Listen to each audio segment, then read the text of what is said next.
Hello, everybody, and welcome to Good Strong Hands on the Nerdburger Games Twitch channel, on Roll20, on a couple of others, because I've got streamer people here with me who are broadcasting the game to their channels as well. Isn't that exciting? So the whole world is going to watch this game, right? We pretty much got it covered. I am here with a who's who slash wish list all-star cast of people that I wanted to pull from my various areas of my involvement in the RPG community. So there's streamers, there's people that are in the indie scene, there's people that play for work on big games and well-known companies. We're going to go around and kind of introduce everybody very quickly, and then we'll get rolling into the game. Cast players, I would like you. Well, let me throw this out there real quick first, actually. This game that we're about to play is Good Strong Hands. It is the newest game from Nerdburger Games, and it is on Kickstarter right now. We launched this past Tuesday. It funded and hit a stretch goal. We're on our way to the next stretch goal. The game is getting bigger and fatter and full of more and more pages, full of good stuff. So if you dig what you see here, pop on over to Kickstarter, search up Good Strong Hands, just like the quote from Rockbiter out of Neverending Story, and you will see that there are Neverending Story vibes to this game, and Jason just got it. I gotcha. Yeah. And we'll go around the table, let's see, Leonie, who are you? Tell us a little bit about your character, and then we'll have more questions to ask, because in the game we kind of build the world and things together. So let's just start with the basics.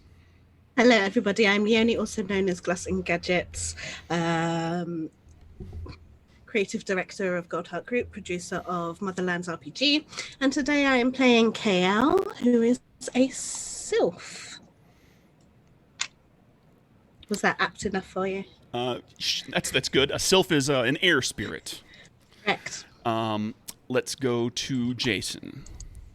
Hey there, everybody. I'm Jason Bullman. I'm the director of game design at Paizo Inc.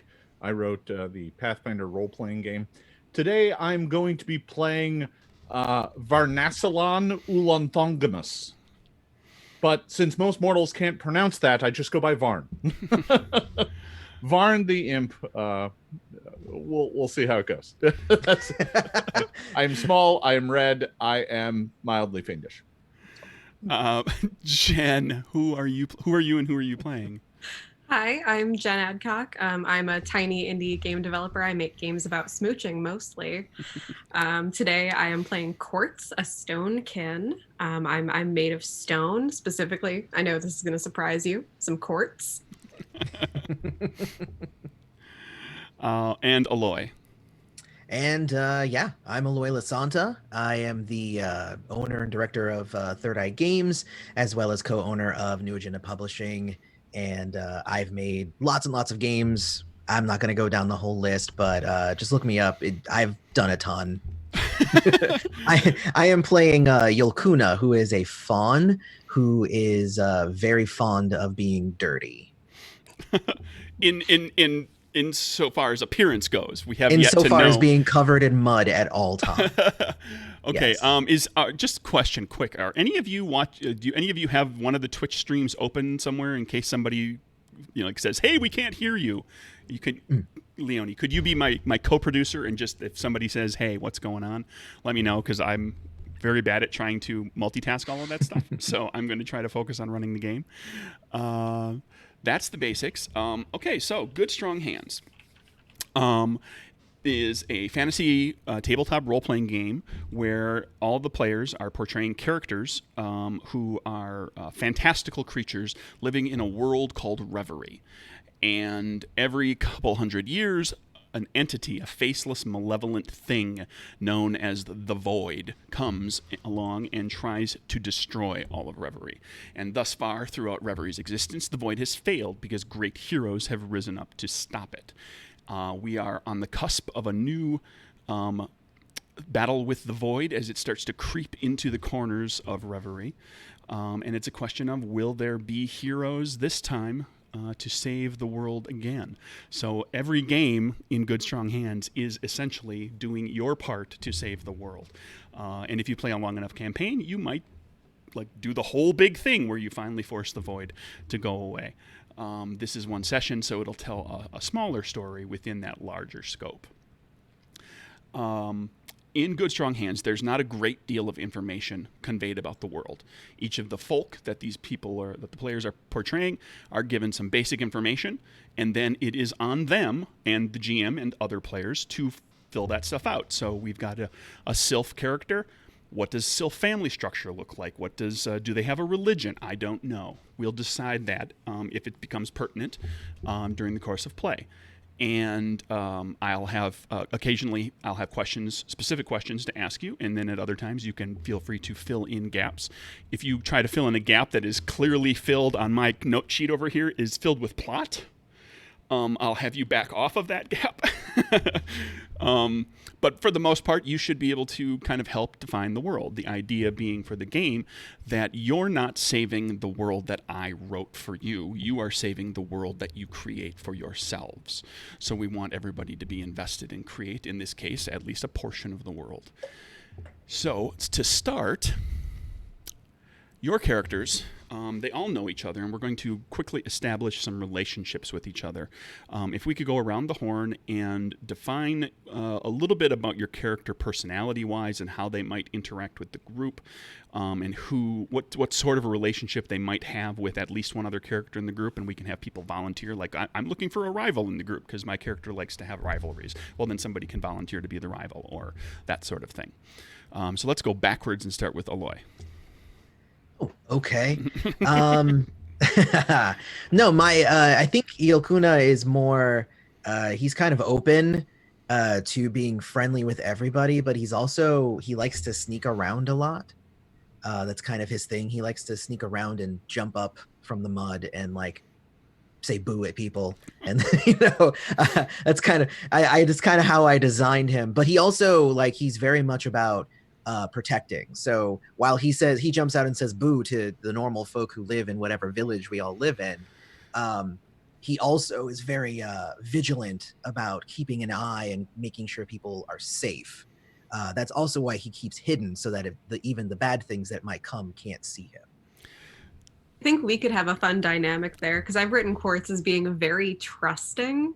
Okay. I feel like you jump up and say boo, and you get Quartz every time. She is absolutely never expecting it.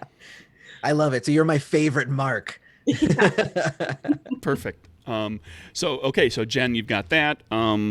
Very trusting. Anything else you want to share? Also a bit dramatic. So when you get that surprise reaction, it might be a very loud surprise, or if she's afraid, she is very vocally afraid. If she's happy, she's very vocally happy. Very expressive in general. Not good at hiding how she's feeling. The opposite of a rock, because rocks don't really express much. Yeah, no stone face. Yeah, no. Wah, wah. Jason, tell us a little bit about Varn. Well, Varn is an imp, and most imps are seen as kind of not outright malevolent, but they're not generally trusted. And Varn has kind of taken that to heart and assumes that there's something bad inside of himself. So he's not very...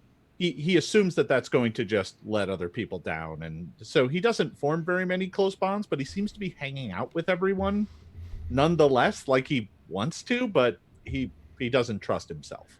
So he's trying. He's trying. He's what's he doing? His best. That's what he's doing.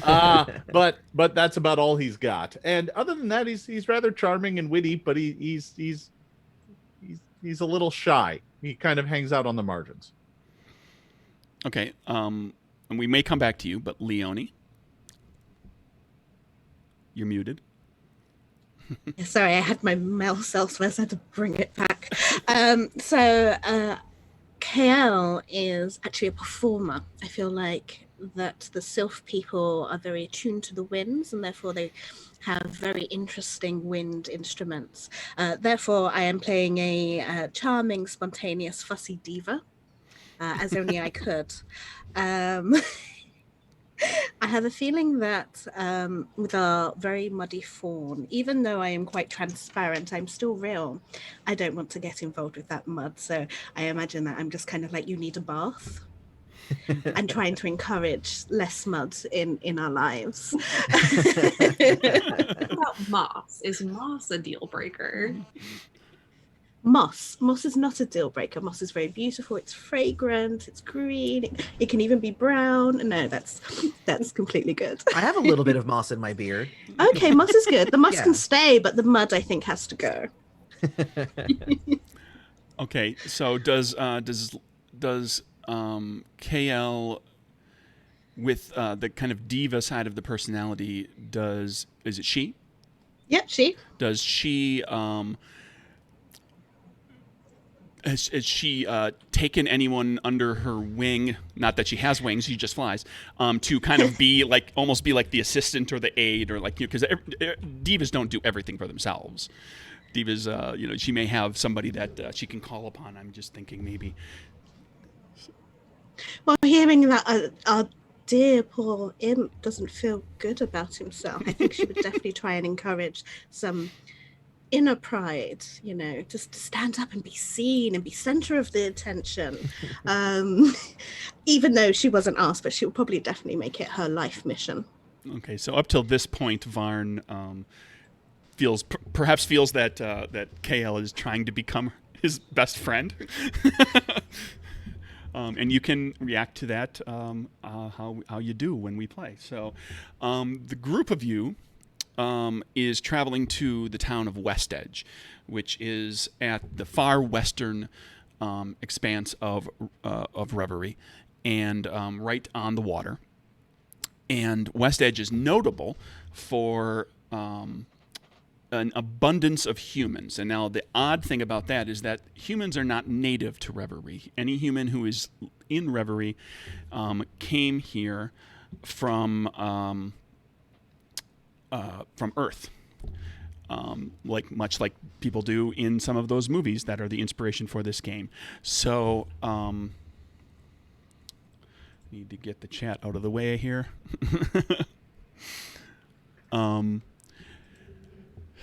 West Edge is known for having kind of a disproportionately large number of humans. There, for some reason, when people are drawn to Reverie from Earth, they end up in or around West Edge more often than normally.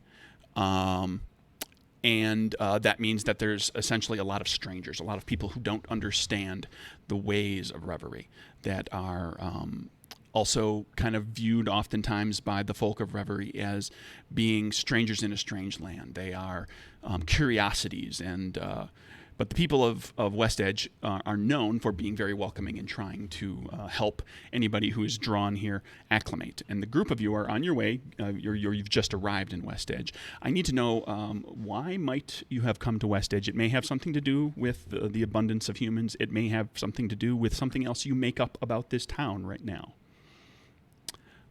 Jason.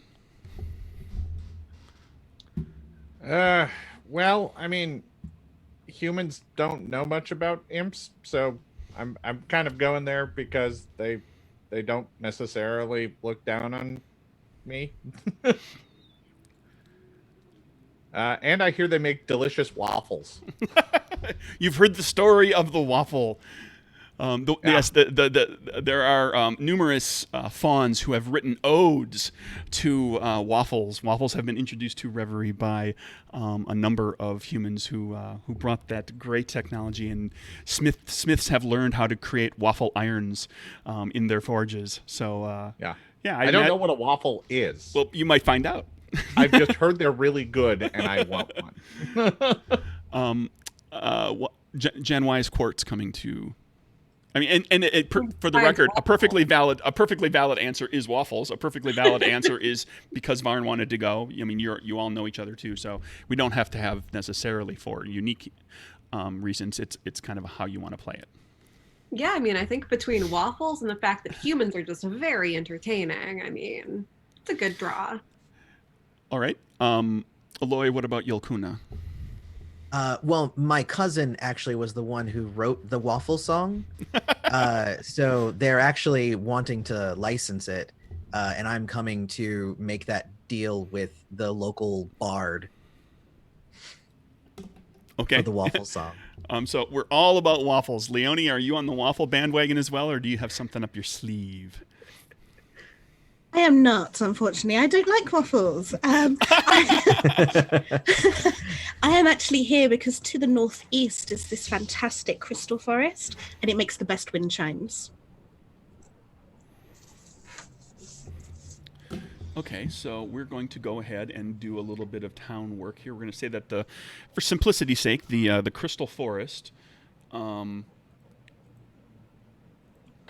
right kind of close to, you said, to the northeast. Yeah. There's your edge of your forest. Let's identify a few other things in this town. We're not going to draw every building and street and so forth, but we'll identify like a handful of important places. I've got a few that I'd like you to identify, and then people can also volunteer things. There's a gathering hall. Where's the gathering hall? And we can kind of talk in. North is up.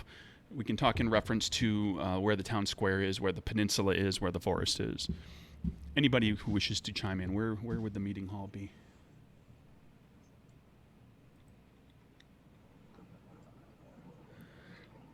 Come on, game designers. I put a forest in. I kept waiting for somebody else to say something. No, just jump in. Aloy. Well, I mean, it makes sense to have a gathering hall in the center of town. Right on the square? Let's do it right on the square. Closer to the water or further away? I would say closer to the water. Get that nice sea breeze flowing. Exactly. It has to be scenic.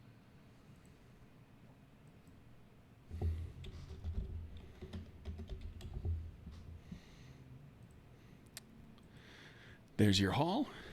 Let's see what else we got. The smith, where the waffle irons are made. Very important. Hey, Varn, where's the smith at? You know exactly where to go. The smith would be down the main kind of road through town, but not in the square. Okay, how about we put a smith down here, and we will draw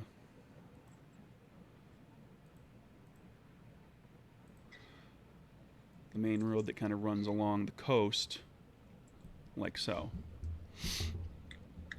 Well, smiths draw a lot on like wood to like keep their fires burning and stuff like that, right?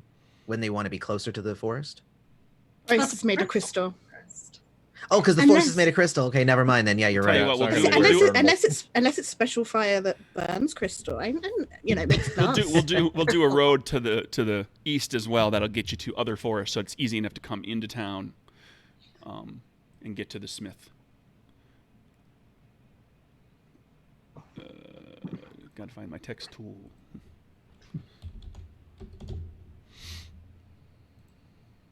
No. Good job.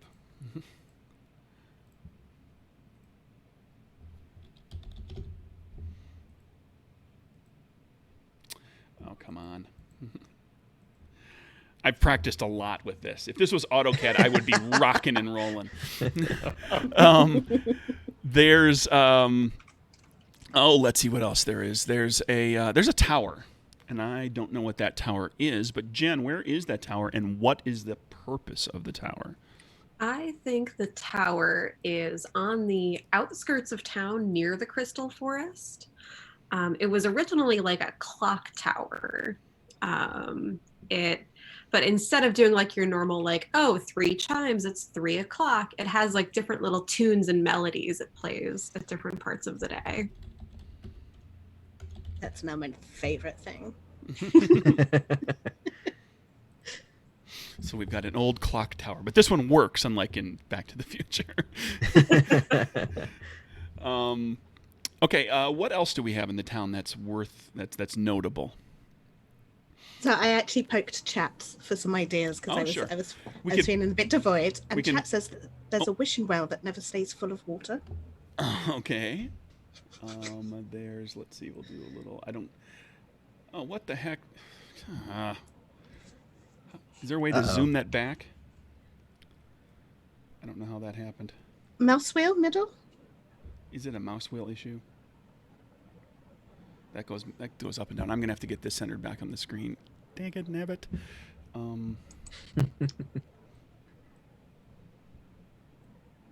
Ah, yes, the joys of live streaming Roll20, where you touch one button and now you're looking at something else. Technology is that. I don't know what that is. Would you like some drawing help? Because I've been playing lots of. I wouldn't mind it, but I need to get the things centered back on our. Okay, well I'll put the wishing well in while you're doing that. I'll just do freehand. Oh, I see. It wasn't centered. It was centered enough, technically. I mean, I'm just saying. Well, for you, it's centered. It's not centered enough for the stream because the stream is. Okay, we're gonna. God, it's one more click.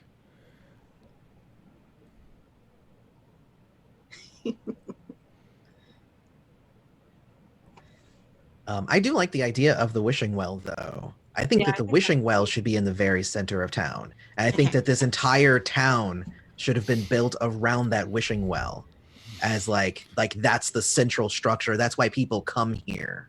Let me get rid of this then. Okay. And redraw it.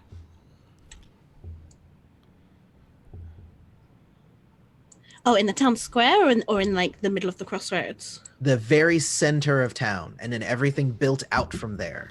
I have no problem. Yeah, we could put it at the crossroads, and there's like a roundabout. Like you Yeah, hold your- yeah. So Yeah, we know, something we, like that. We know that's the well. Do we have a couple of other things we want to identify? Interesting locales. Did anybody have an idea? Or was there something in chat? The old No. Waffle House? Well, that leads me to there would have to be like a well-known, well-regarded restaurant that serves waffles. Well, that's what I'm thinking. So, like, there's got to be like the place that all the tourists go, but there's also the place that the locals know totally has better waffles than that place. Yeah. So it's like the local secret. So we have to write both of those on there. So there's the wafflery. Yes. But then there's a secret wafflery as well. That would be off the beaten path, kind of down a side street somewhere. Yeah. Yeah. It's like a tiny hole in the wall type place. And it would have like some mum and pop name, like They don't actually put it on the tourist map because they want to keep Sure. it for local. How about up in the northwest here, kind Sure. of off the main road? Now keep in mind, there's other buildings and roads and everything Yeah. happening here. And it's just called B&S, butter and syrup.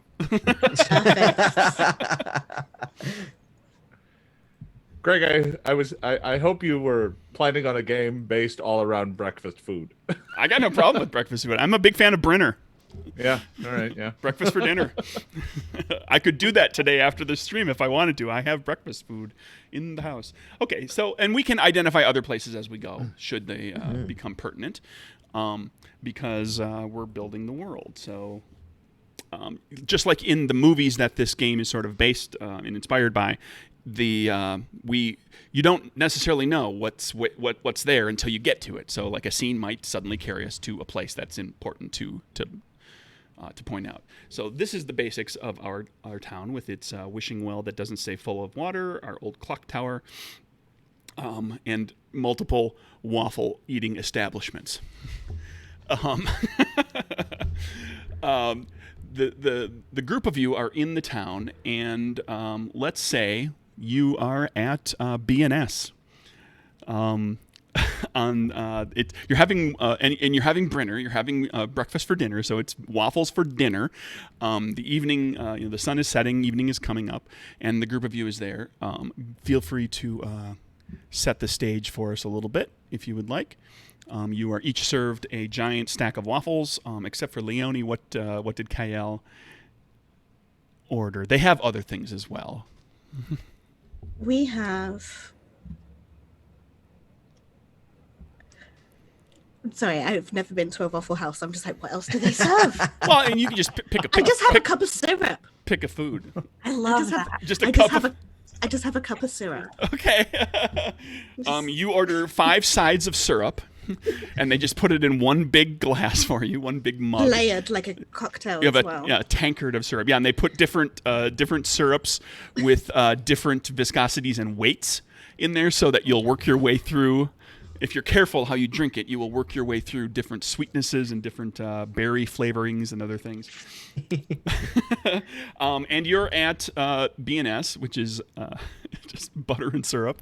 And there are no humans here. You saw plenty of humans out and about, but there are a pair of stone kin who are devouring waffles.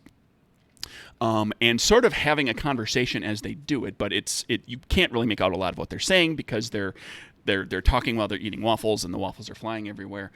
To clarify, you said there's no humans around, no humans who are eating there, but the humans are serving the waffles, though. Oh, sure, yes, absolutely, Okay. That makes perfect sense. No human customers. No human customers, but there are human. Okay, so we had humans from Earth who knew how to make really good waffles and run a store. At least knew the rudiments of it, and they've opened up this store here, this restaurant here. Okay, there we go. I guess take it away with let's tell me what else is in here. Make plans for what you want to do for the evening. Is there anything else you want to do other than have waffles? I know that was high on the list of priorities for 3 of you, and we've started off right off the top. Feel free to give me and give all of us a little bit more to go from there. I push over a very beautifully packaged little parcel about this big in the direction of your kuna. And I grab it and I'm like, ooh, a present. Ooh, sounds good. Sounds great. And I'm very bad at knots. So it, because I have stubby fingers. And, but I eventually get it and I rip it open. And what's in it? Soap. And I just immediately chuck it like in a random direction. I'm sorry if I hit somebody. Let's have fun with this. Roll 1d6 and tell me if you roll a 1 or a 2. Let's see if you hit anybody. All right, so roll 1d6. This is not normally part of the game, everybody.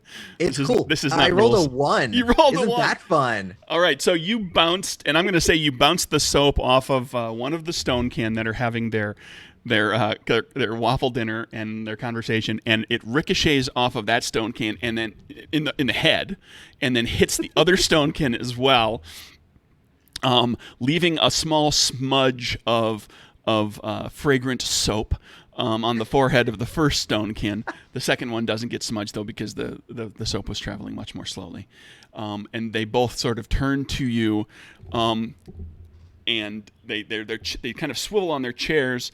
And both of them continue to shovel waffles into their mouths. And then as they speak, spitting them out. What was that? What are you doing?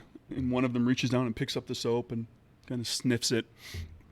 Sorry, he's trying a new thing. They're cilantro waffles.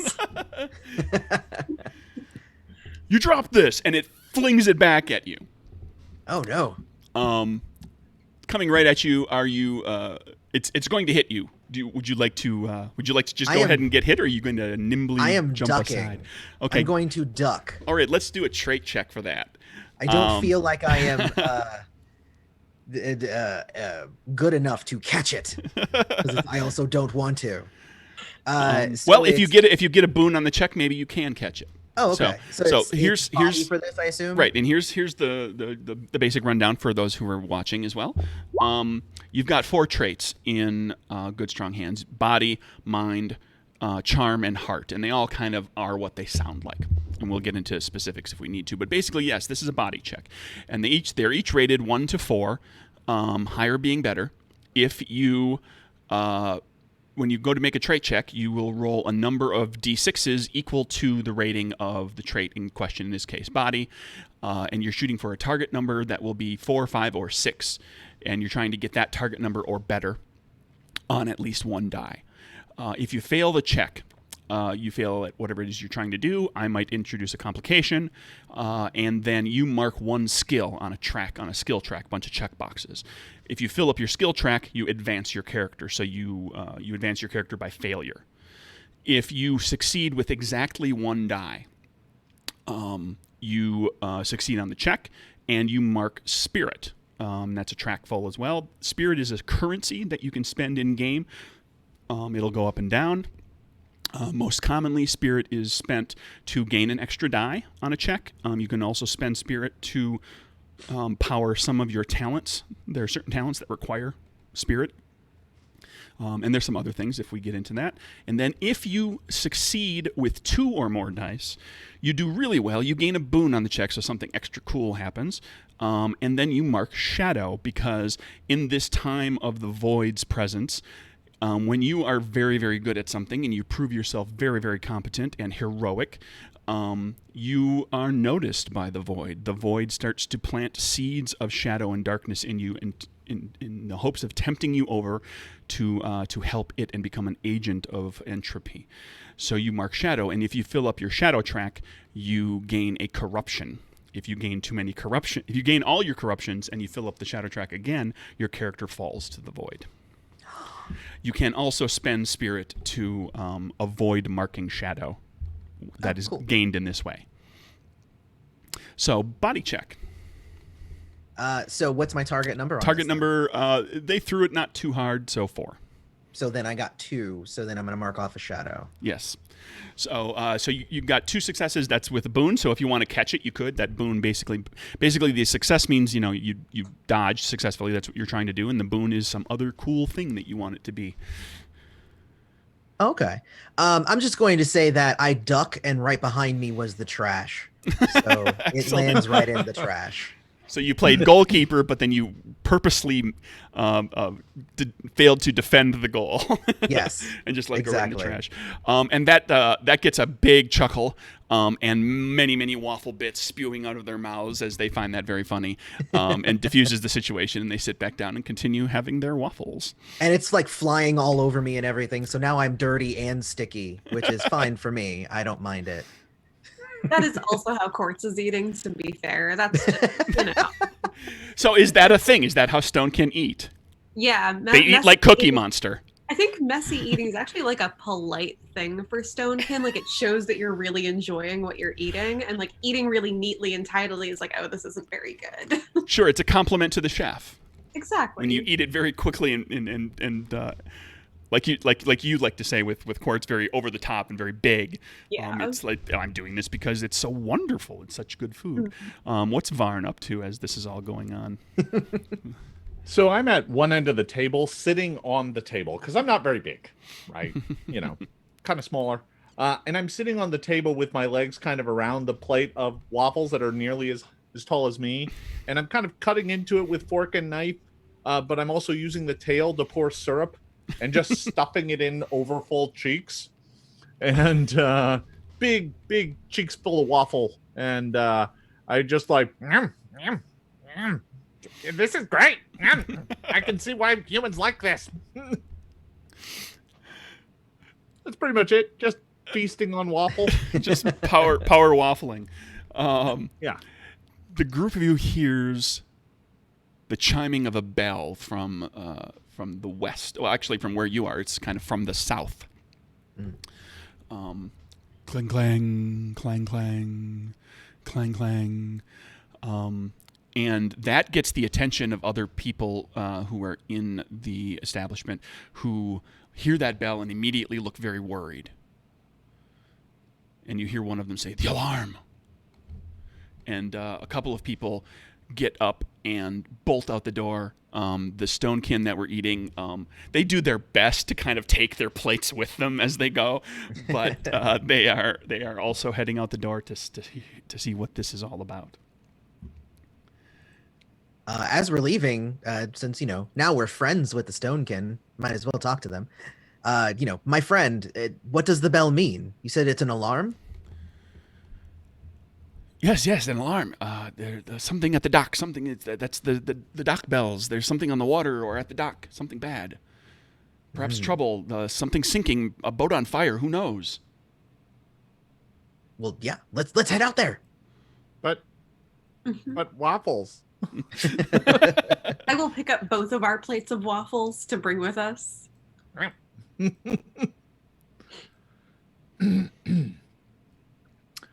Yeah, I'll basically pick up an entire waffle and just carry it with me and eat as we go.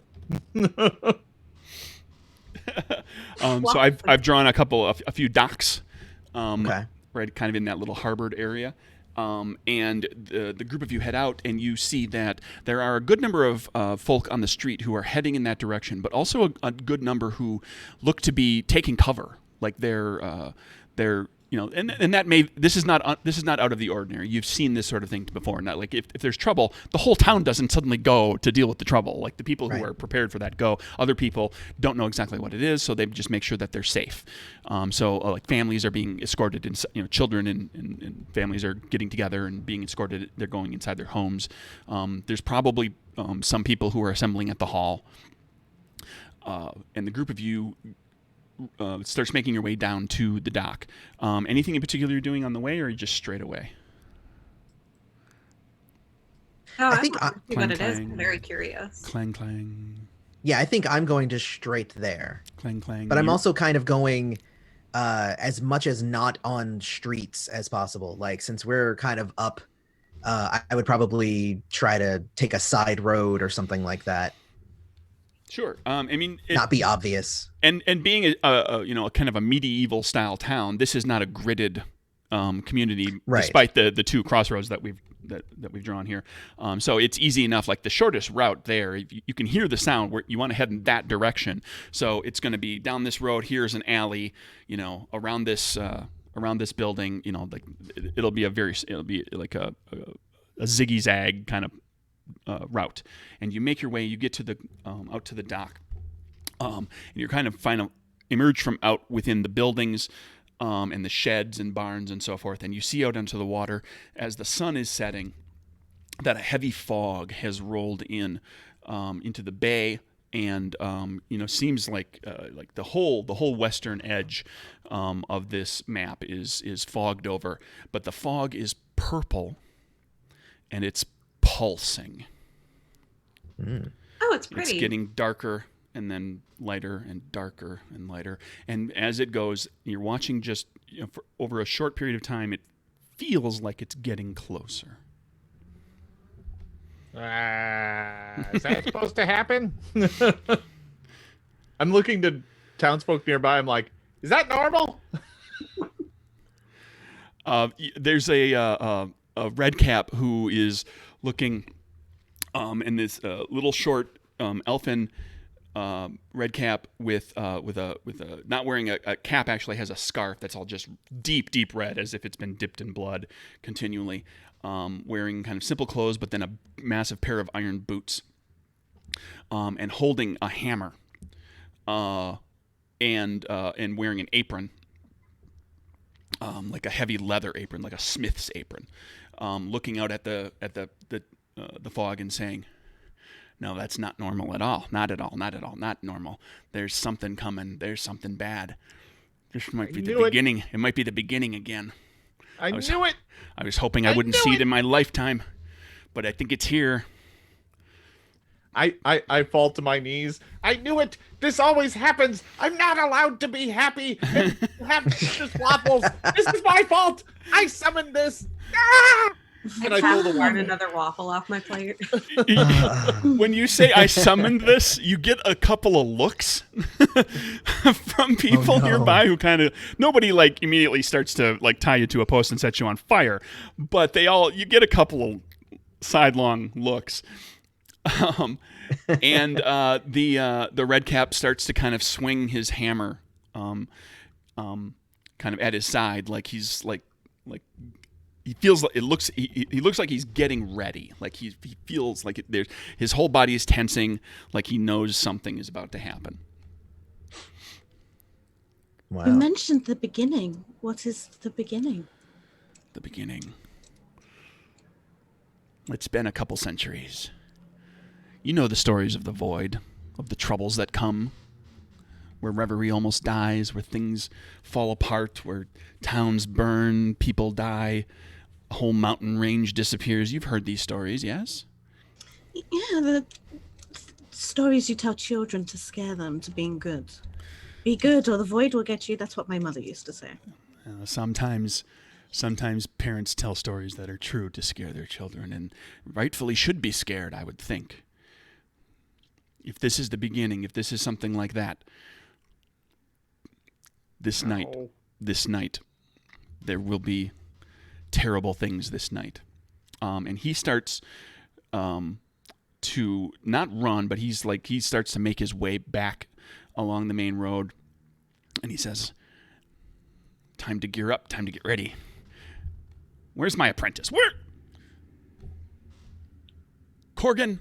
And he starts screaming, and he's clearly lost somebody. But there is a small crowd of people here, and he finally just kind of starts to head off back toward, right straight toward the well, toward the crossroad. Sorry. Sorry I ruined your day. These waffles. It's my fault. Out at the town, out at the dock here, a very, very, very tall stonekin looks to the assembled group, the crowd of people, and says, "A fog is rolling in. As your mayor," this is his exposition voice because he wouldn't say this to the townsfolk, we must prepare ourselves if there's anything terrible coming, if there's anything within that fog. He looks, and just as he says that, there's a gasp from a number of people in the crowd, and something large and tentacle-like moves in the fog bank. It's just a silhouette. It's a darkened shape, gray and black and brown, within the pulsing purple fog as the fog rolls closer. And for just a moment, there's this massive tentacle that is outside of the fog bank, and it slaps the water, and water flies everywhere, and then it disappears and draws back into the fog. He says, it's a big squid friend. Something is coming. We should. You there. Take to your homes if you can. If you've got locked doors, if you've got shuttered windows. Otherwise, to the hall. And people start to make their way. We don't got anywhere. We just arrived here. Look, come to the hall. This town is not filled with soldiers. We have few weapons. We're going to. I don't know what we're going to do. We're going to have to find a way to defend ourselves, a way to deal with whatever it is within that fog. If we're lucky, it will stay off the shore, says the GM. Yeah, it'll be out there the whole time. We'll just role play for 2 hours. We can give it some hide behind quartz. Hide behind quartz. Varn's fairly small. How big is Quartz? How tall is Quartz? I was picturing Quartz as probably 6.5 feet tall. Okay, so Varn can disappear behind Quartz. Yeah. You can wear him like a backpack. You wouldn't even see him from the front.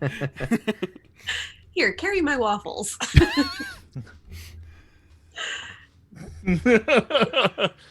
When we arrive, there will be less waffles.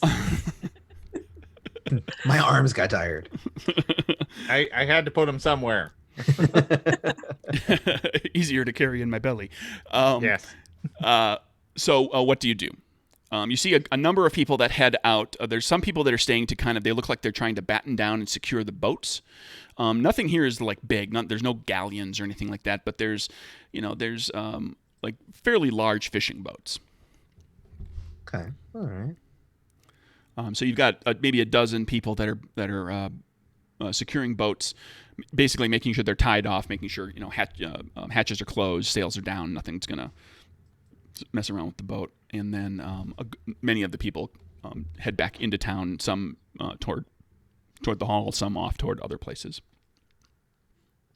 Consider, what if we took one of the boats and went to go be friends with it? Because it hasn't done anything unfriendly yet. You're saying this to the Stonekin? I'm saying it to everybody. Yeah, to the group. Yeah, because the Drogar, the mayor, the Stonekin mayor, he's headed toward the meeting hall. So it's the group of you and like a few stragglers that are floating around. Oh, okay. I'm not sure that's a good idea. I I I don't like things in the water. I agree. I also get the general sense that these people might have tried to communicate with it before. Like they looked at it and knew it was bad, not, hey, I wonder if it's bad. It's made of tentacles. It's already doing plenty of hugs, and they don't seem to be doing any good.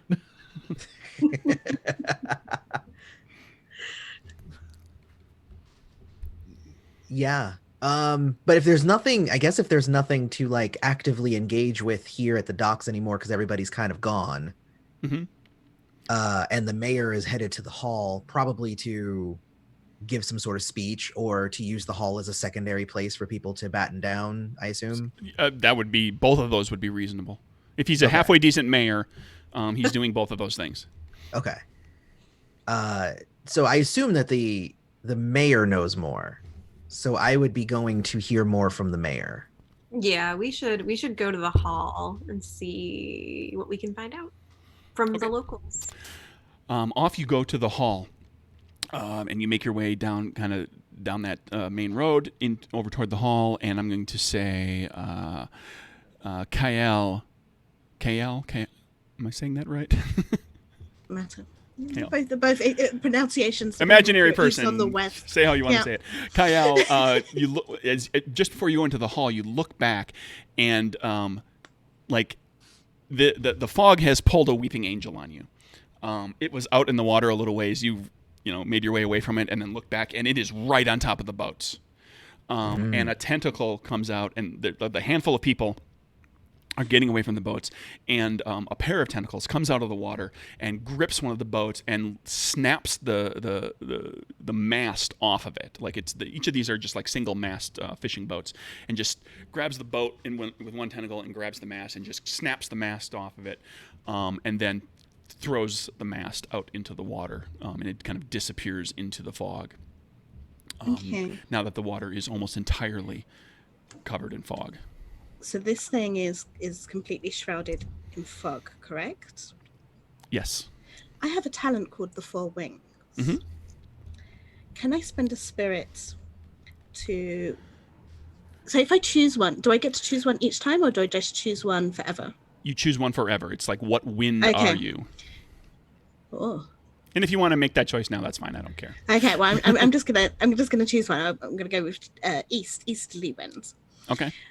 Which is calm emotions, because it looks like it's a bit unhappy. It's breaking it's a calming stuff. wind. Sure. Yeah, it's a calming wind, but I'm also trying to push that fog back to see if we can see more with it. Can I do that, please? Sure. What does the talent specifically say? Let's talk a little bit about talents. Characters have a series of talents.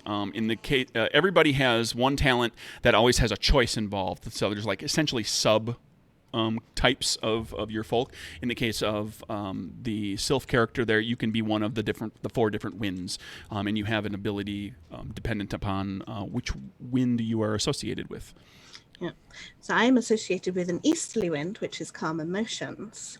And I would like to spend one spirit to create that type of wind and gain its effect. But the wind is mostly to push it back and also to calm it down a bit, because it doesn't look happy. All right. You whip up an easterly wind, and this is the system is built to be kind of more cinematic. We're not worried about exact ranges and so forth. So you can put that wind right out there into right down the road. Toward the docks, and the wind blows back, and you see it kind of hit the fog bank, and it ripples the fog, and the fog recedes a bit, just momentarily. It doesn't. It kind of a few moments later, it starts to kind of compose itself and continue to move forward. But for a moment, the wind washes over it, and the fog ripples, seems to slow it, and the tentacles that you could see kind of draw back into the fog. How long do you wait to see if anything else happens. Everybody else has run inside, and we'll catch up with you in just a moment. Well, we'll say this: you're like right outside the door, and we'll say Quartz is like at the door, like looking at you, like not paying attention to what you're looking at, but like right there looking at you. Like, what are you doing? What's going on? So you've got somebody nearby. Oh, good. So I push that back, and I'm just like, and I see the tentacles thing, and I'm just like, well, that's interesting. I mean, I don't feel incredibly in danger because I've never really had to face danger in my life. So I'm just like, oh, that's a bit strange, and I'm just kind of looking at it, seeing if it calmed down at all, because it was a calming wind. Sure. Does it smash anything else? You watch it for a bit. Inside, you can hear the mayor speaking, and for the rest of you, those of you who are listening, he's giving a not terrible, but a little kind of falling over his words, trying to reassure people, calm people that we'll pull together. We'll get through. The people of West Edge are wonderful people. We always look out for each other. And he's giving that speech. You see the tentacles draw back in, KL, and then for a little while, they're gone. And then one of them starts to kind of very slowly creep back out as if it's testing, literally testing the water, like testing and coming out, and it starts to creep back out. And then another one starts to creep back out. Do I know anything about the fogtopus? Is that like a mind check? I'm a student of secrets and know things about forbidden lore. Ooh. Sure. You can make a mind check using that talent, whatever that talent gives you. It gives me advantage to mind checks about secrets and forbidden lore, so I'd get an extra die if I know the rule correctly. Okay, so a mind check, we'll say target number 5, Okay. and advantage gives you an additional die, and disadvantage takes a die away. So instead of 3, I get 4. Let's see how it goes. Target number 5. Well, that looks pretty good. I got 2 successes. Yeah, you've got that's okay. So mark a shadow for being really, really good at doing things, and Kind of expected it. you have heard tales of the Kraken, the great squid monster that lives within the water. But because of the boon, I'm going to say you've learned something even kind of deeper and less well known. You had to kind of think about it, put 2 and 2 together, and kind of connect the dots. And you realize that you recall at one point reading in a book a story about one of these tales that the parents tell their children about how the void will come to get you, from ages and ages ago, of a fog that appeared in a town once, and within that fog were creatures, and the tentacles that came out of the fog were the fog's tentacles. They were not actually connected to any other greater creature. They were just part of that fog, as far as anybody could tell. And as far as the account tells you that you read. So, Kraken or fog with tentacles? Take your pick. Fogtopus.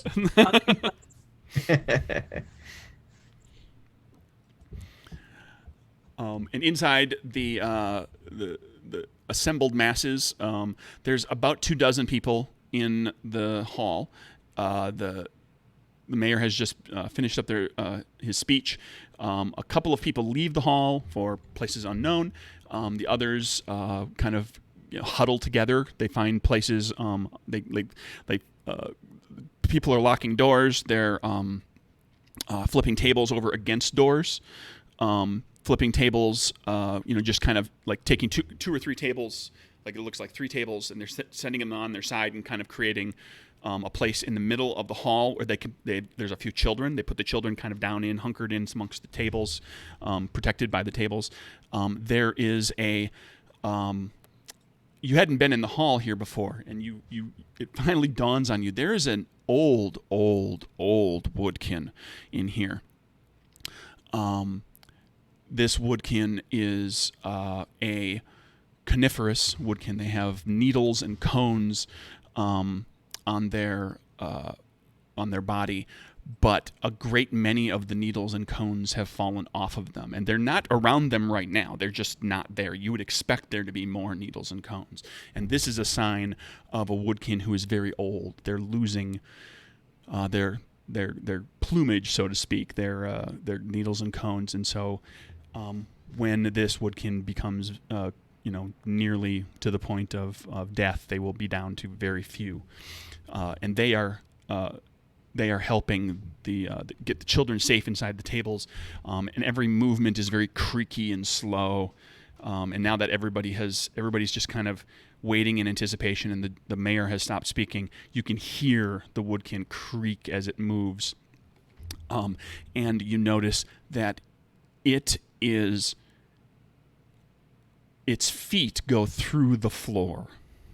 The floor apparently was built around it. It has this hall may have been built where this woodkin planted itself for the rest of its life. Woodkin can normally walk around, but late in their lives, some woodkin become essentially stationary, and they have planted themselves in the hall of this town. It sounds like it would be cool, since we had kind of established earlier that the town was kind of built outward from the wishing well. It could be that he made a final wish and he planted himself there until it comes true.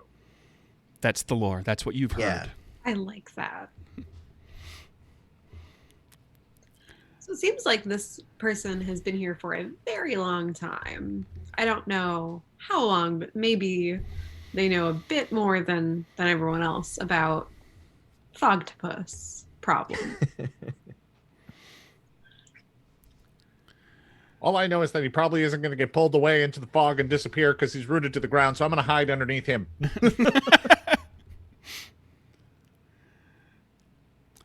I'm going to go try and talk to him. I'm going to approach him respectfully. Elder,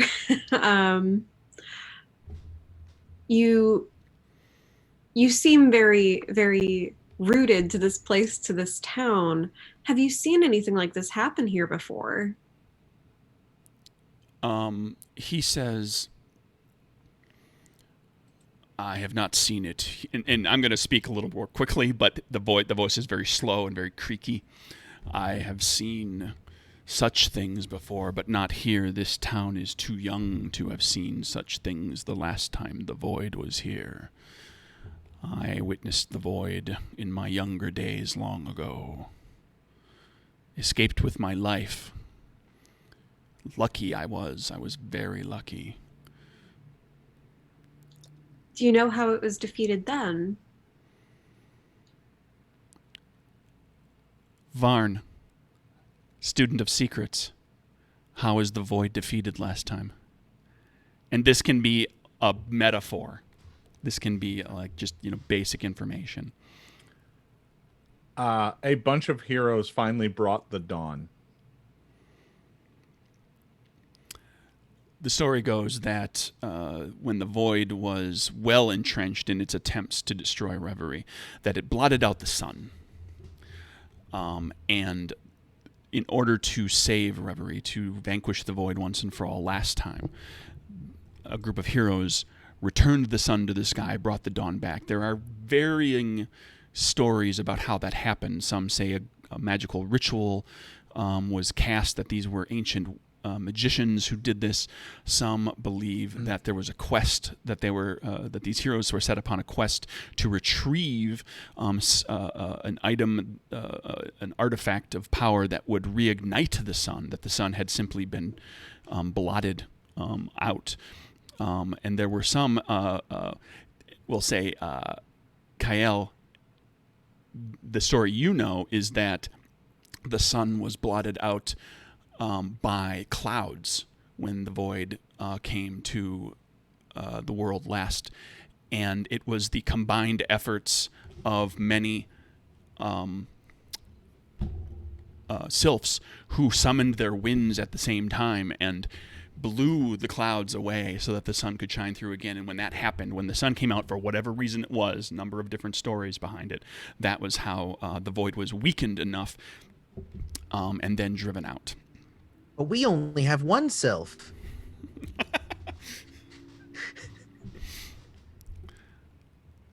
And we'll say that the Woodkin, her name is Cornelia. She kind of speaks all of these. Like she recounts the stories that she had heard from last time. I was not present for those with those who vanquished the void, but I have heard many stories, and among them, and then she explains all of those stories. Well, obviously, the sylph one is the one that's true. Before I came in, I tried to just push the fog back so we could see what it was. It seemed to retreat for a moment. That's not going You to work. did it even without first hearing the story. It's in your blood. It's only gonna forestall things. The fog will come, and then there'll be more tentacles. That's how this works. It comes out of the tentacles. It's fogtopus, and I don't want any part of it. Hey, these roots look pretty solid. I'm like trying to lift one of its roots. These aren't going anywhere. And then I just kind of nestle underneath one of them. Nice and safe here. Come on, everybody. We can all hide down here. A badger wildkin, and a wildkin in the game are anthropomorphized small mammals, generally speaking. There's a number of different varieties that you can play. One of them are badgers. A badger wildkin sees you kind of looking to hide and protect yourself, and he comes over and like where the floorboards were built, they weren't built tight to the legs of the tree. There's a little bit of kind of space around them. There's a little bit of dirt, and he starts digging as badgers are wont to do, and starts burrowing. He's working on it. It's taking a little time, and you know that like once he's got a hole there, it's going to be a bit of a squeeze to get in between the floorboards and the the woodkin's legs. But he says, yeah, that sounds like a great idea. I think it's time to get out of here. Up here on the surface, nothing but trouble. Down below, that's where I understand. I understand dirt and root and roots and worms, and I can handle all of those. Worms are little. Those tentacles are huge, and he's just digging. Is this one of those ferocious American badgers, or is this one of those cute, dapper European badgers? This is a reverie badger person who is literally like a humanoid with a badger's head. So definitely the cute European version. Then. There you go. I'm sorry, European badgers are cute. Well, they're black and white. Yeah, they got a nice little stripe. Yeah, and they're vicious. Yeah, the American badgers just look like they will just rob you and take your wallet. Okay, I'll spread tuberculosis. So Yeah. Oh, all right. Well, they're all bad then. All right. I mean, it's right in the name. They are badgers. Yeah. That's Oh. They are bad at gurring. So this badger is just looking to get the heck out of here. Straight down. Oh dear. Well, I'm not seeing any other recourse. And he looks to Varn and says, "You can come with me. You can come with me." Plenty of room. You hear multiple screams from back the way you came, from back toward the dock. The dock. At first, screams of more surprise, then shouts of warning, and then at least 3 voices screaming in pain, all in very quick succession. How close were they screams? Anything dealing with your senses is a mind-based check. Let's have you make anybody who wants to can make a mind check at a target number. We'll call it I also 4 have, to just get a sense of how far I away also that have might be. another talent called Sky Senses, Mhm. which lets me gain advantage on mind checks to use any of my senses. Also, can I just quickly add, I have stats, but I don't know what any of them mean. Oh, okay. So could you please explain to me what my stats mean? What I'm these sorry. arbitrary numbers I have? Okay, you mean the 4 traits? Yes, the 4 traits. Body is everything physical about your character. And the number in them, does that mean anything? That's the number of dice that you'll roll. Oh, okay. Excellent. Mind is everything intellectual and kind of reasoning, as well as everything concerning your senses. Charm is everything social and charismatic about you, and your heart is your resilience, your fortitude, your ability to resist things. It's also what you roll when you want to utilize simple magic. If you have a talent that says magic and has a realm of magic listed after it, you can make heart checks to perform very simple magics. Real quick description of how that works. Basically, the magic, think of them like cantrips or something kind of that level. You can create an effect that would otherwise normally be doable with one of the other traits. Like you're not going to get a fireball out of it, for example. You're not going to teleport with it. But for example, if you had the thought realm of magic, the talent that gives you that, if you wanted to distract somebody, you could make a charm check to try to talk to them, get their attention on you, distract them so they're watching you, so your compatriot can do something else, right? With magic, with the thought magic, you could fill their mind with thoughts, with like a jumble of thoughts so that they become confused and they're not really focused on anything for a brief period, at which point your compatriot could sneak in and do something. So anything that you could normally do, you can also do if you can come up with a way to do it with the type of magic that you have access to. So it's a free form system that's kind of built on imagination and coming up with like an inventive way to apply that realm of magic to do stuff. My favorite thing. Yeah, I have a talent called Sky Sensor, so I have advantage on mind checks, and I have 2 in mind. That means I roll 2 dice. You have a 2 in mind, and you gain advantage, so that's an additional die. Okay. 3 dice I have to roll. Yes, okay. as a target number 5. I got a 5, a 6, and 3. 5, a 6, and 3. So that's success with a boon. Mark a shadow. And no. Getting close, are you? Yeah, I have 2 empty slots. And success with a boon, you can...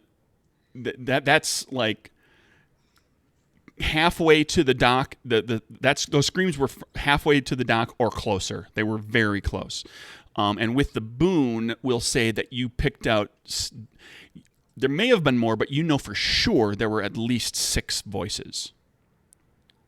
It's impossible that we're talking about. It might be the people who are working at the boats. Like okay. And was there like a crushing noise, or were there just screams out of nowhere? Like there wasn't. It was a scream of surprise. Some of the screams were kind of alarm and warning. They were shouting at each other. And then there was screams of pain, of just, ah! And then some of those screams just kind of, they didn't cut off like that. They didn't disappear, but they faded. Like they were fading into the distance. Oh, I don't think we're very safe here. Humans are noisy. That Did is it sound very like close. humans? It sounded like a number of different creatures. 6 creatures at least. I mean, we shouldn't we shouldn't do anything, right? I mean that could be us screaming out there next. We should leave. Yeah, it sounds like it might be getting closer. It's definitely getting closer. Why don't we make a wish that more sylphs show up? Oh, at the wishing well? Yeah, there's a wishing well for a reason, right? Yeah. What if the And wish look how doesn't long this work? tree's been here waiting for the wish to come true. You think that's gonna work? Well, it just depends on what they wished for. Maybe our wish is more worthy. No offense, ma'am. But seriously. Or at the very least, more urgent. Yes, our wish is much more urgent. I mean, if we all wish for it, that's 4 chances of a wish that might happen. Well, I mean- See, exactly. Bursting into the hall is a pair of brownies, little 3-foot tall soil spirits, kind of dressed in not rags but raggedy, kind of jagged, kind of like not finely made clothes, kind of simple raggy clothes, carrying rucksacks and have each is wearing a big floppy hat. One of them is the sleeve of their shirt is just caked in blood, and they're bleeding badly, and the other one is helping them in to the hall. And they collapse onto the floor just inside the door. Oh boy. Um. Oh my goodness, are you okay? It's coming. It's coming. It's coming here. It's coming now. It's right down the street. No. No. Where can we no. hide? We have to hide. Are you sure you're not mistaken? The one that's not bleeding looks at the one who is bleeding, looks back up at you, and says, "I'm sure." Can I help tie off the wound? Sure. We'll call this a mind check at a target number of 4 to just kind of patch them up, like just being smart enough, not kind of knowing what to do. There's, there's physicality doesn't need to go into it. It's just knowing what to do. I'll use the tail as part of a tourniquet, and then Gonna walk around with them, but you can help to tie only it temporarily. right. Well, you have a tail that's essentially prehensile. You've got a third. You can. Now, to be fair, I did a bad job. So, Yes, you did. Yeah. So you attempt to tie off and help. You fail to do that. You think I guess it looks okay. Looks okay. I guess I don't know. Mark's skill. yeah. And one of the one that's unhurt or not bleeding at least says, "We have to go. We have to run. We have to hide. Where can we go?" And he just like goes into absolute hysterics and just loses it completely. And he's screaming and like at this point not paying attention to their friend, and is they're screaming and everything that there's their panic is starting to really rile up everybody else, and the children that are poking their heads back up over the tables and they're looking really worried, like the emotional state of everybody in this room is about to go right in the toilet. I'm gonna do this. I'm gonna do this, Varn. To mark one condition on the emotional track, the left track, for that failure. You're All like, right. try to fix them up. This isn't working because you've already been a little panicky. Yeah. And what's the first track? Is it It's afraid. afraid? Basically, in the condition track, you've got a physical side and an emotional side, and they go up. And if you get to the next emotional checkbox, then you see a -1 there, and that means you're taking 1 off of all your checks. Well, -1 die for your checks.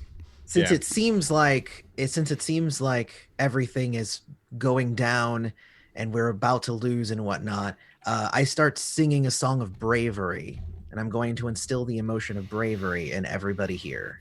Okay. Just specifically out of just a song, or do you have a talent that you're?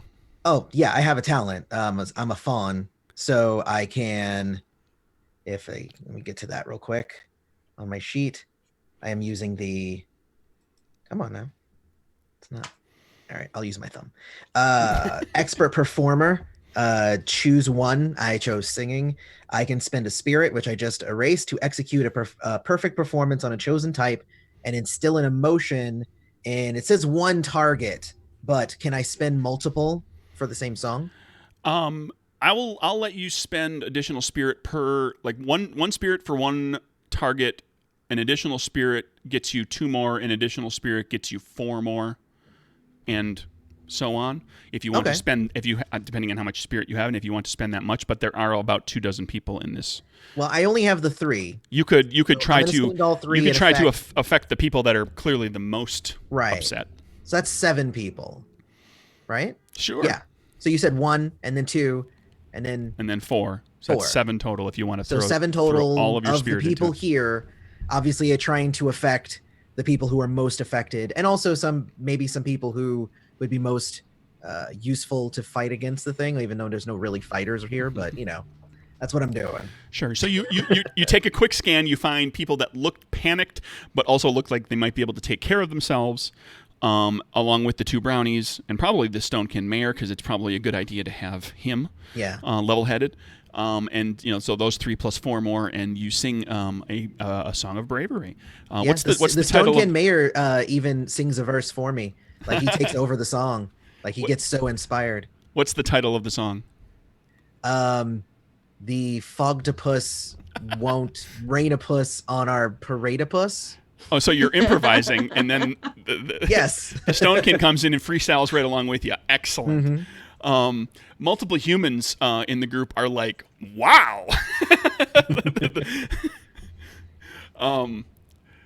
The other folks seem to be like, oh, well, I mean, you're a faun, so, surprise. Like, they made up a song on the spot, and they're really good at it. But the humans are there's three humans in here who are, taken aback by that. They're really impressed. Yeah. But they're still a little nervous. And you diffuse the situation in the process. Yeah. And you had that wasn't a check. That was just a straight up you did it. So you don't mark anything. Okay, so situation diffused. There continue. Now you hear another, like this time a lone scream. It's not a whole group of people, but like somebody screaming from off in that general direction of the water again. Okay. Are we throwing out my wish idea? Is that? Well, I mean, I'll just go make a singular wish. I'm fine with that. I mean, we can go make a wish, but I'm not going to promise that I'm not going to wish for more waffles. You should wish that you survive this so that you can eat the waffles that you make a second wish for. Oh, that's a good point. Yeah, see, that's why I hang out with all of you. You're very clever. All right. So off to the wishing well. Is that the plan, or does somebody else have something up their sleeve? No, we're going to the wishing well. Well timed. Okay, off to the wishing well. Out the door on the main road there. The Stonekin, the mayor, comes over and closes the door behind you, and you hear the sound of a table being pushed up against the door. Oh, great. No, I mean, they know you're out there. They're not like, screw you. Well, I mean, it is my fault, so I can understand. So, and when you get out the hall, the side door of the hall, the fog is right at the edge of the building. Like it's just about to creep up and envelop the building. And you make your way down the street to the wishing well, so you're effectively the length of the hall away from the fog when you get to the well. And it's continuing to move. What do you do?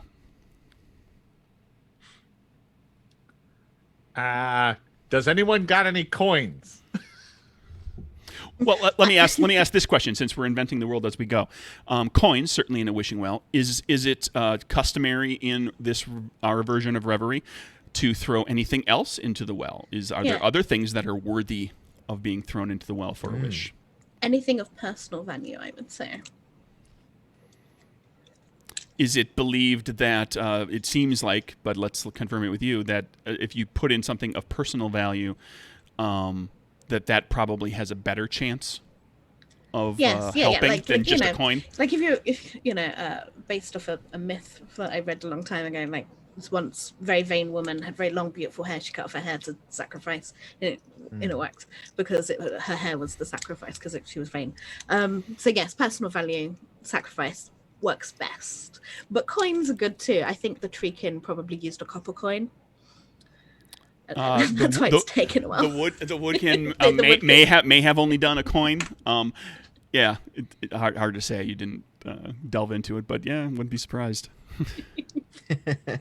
Okay, so what are people going to throw into the well? I only really have one thing of value on me. Waffles in the well? Well, part of a waffle, not the whole waffle. Vaughn, you have to do the whole waffle or the wish doesn't work. Then I'll be out of waffles. Yes, that is the point. Sacrifice. But then we live and we get more waffles. Sacrifice now so you can live tomorrow. One waffle in the hand for 2 waffles in the iron. I don't know. It's a good deal. All right. With a tear rolling down his cheek, he'll take the waffle and put it out on the water and kind of push it away from himself. Just floats away like a little sad little boat. Yeah. Slowly takes on water. The butter slowly slipping under the water, and he's tearing. I'll miss you, waffle. The fog is a quarter of the way along the wall of the meeting hall. Who else is throwing something into the water? Wishing well. I think I'm just throwing a coin. I don't really carry a ton with me, so I think I'm just throwing. I'm throwing all the coins I have. So okay, I had extra waffles, but I'm sacrificing my waffle money to do it. Okay. Leonie, Jen? I think Stonekin maybe did not innately have a concept of like jewelry or ornamentation or anything, but sort of like adapted it when we learned it from other people. But we adapted it sort of wrong. So we just like, oh, shiny thing, stick. And it just sticks to our little rock selves. And I'm going to take an old like a pearl or something similar and throw it into the well. A semi-precious stone that you had gotten at one point and just kind of stuck into the kind of the cracks between the different faces of your quartz arm. Yeah. That was like, oh, this is my bracelet. You know, you had like 3 gemstones that you kind of stuck in there. You pop one of those out, you throw it into the well. Yeah. Plook. The fog is halfway down the length of the meeting hall wall. We should go. Wait, is it past the door now? It is right at the door. Uh, Well, the side door. There's a main door that faces the square. You're on the side. KL's is. We're just still waiting for KL to do her wish. Yeah, so the way I imagine myself is obviously I'm tall and slender, but I'm also like shapeless. I only sometimes take like a humanoid, you know, head, shoulders, arms. I also don't walk or run. I just float, and like sometimes I'm like long, then I'm horizontal, and depending on how erratic I am, depends on how well I hold my form. So at the moment I'm just like long, wide, diagonal, a ball, square. Therefore I don't really wear anything. Can I give it some spirit? I have spirits. Sure, you could. Yes, we do. Spirit is like it is valuable. It is something intrinsic of your character. It's, you know, it represents your,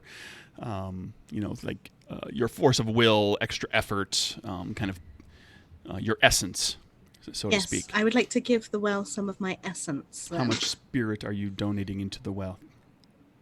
I'm going to give it 2 of my essence, which will All right. leave me 2 to do other things later. Now, and as each of you does that, and the fog is, we're kind of pausing. The fog is halfway down the hall wall so far here. As each of you does that, and we'll go in the order that we went through to decide what we were throwing into the well. What do you wish for? Waffle guy. And I'm going to impose this in the world. The story says you have to state the wish out loud, so everybody's going to know what you wish for. So that if you wish for more waffles. Oh, true. You did actually, and yeah, so we'll have to go in order of that we did it. Yeah. Yeah. I wish that the fog goes away so I can have more waffles. Okay. With extra syrup. All right, you make that And wish, butter. and we're gonna go through everybody, and I'll let you know what happens as a result. Yeah, of I all that. wish for more sylphs to show up. Okay, but you threw money in. Yeah. Yes. Okay. Quartz. I wish for the sun to come out. Okay. And Leonie, what does Kyle wish for? I wish for the sylphs of the easterly tribes. Being very specific, but I know those sylphs. Well, I don't know your different tribes. That's Oh, fine. we have the tribes to the north. I then break out into a whole story. No, I failed Sif. I failed that class. I got a B- in Sylph. I wasn't there that day. We talked about the tribes. All right. So you wish to stop the fog. The fog stops advancing halfway along the wall. Well, the fog stops advancing 3/4 of the way along the hall wall on that side, so you can still get into the hall from the doors that face the square. So, and that means at Wishing Well you're 20-25 feet away from the fog. We had a wish for the sylphs. We'll get to that. What was the other one? I forgot. I apologize. For the sun to come For out. the sun to come out. The sky, in the sky, the clouds part, and the full moon shines down as best it can at night. And so the area is now illuminated a bit more, and you see that the fog, the purple color and the pulsing of the fog, the pulse slows and the color looks a bit duller. For those of you who wished for sylphs, two of you wished for sylphs of varying sorts to be here.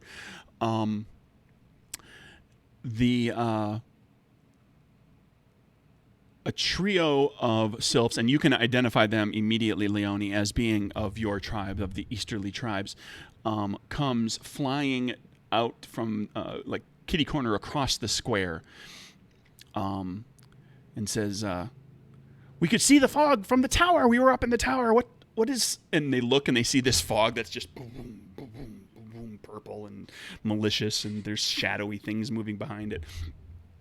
And they seem they're on board. So basically, quote unquote minions, quote unquote followers.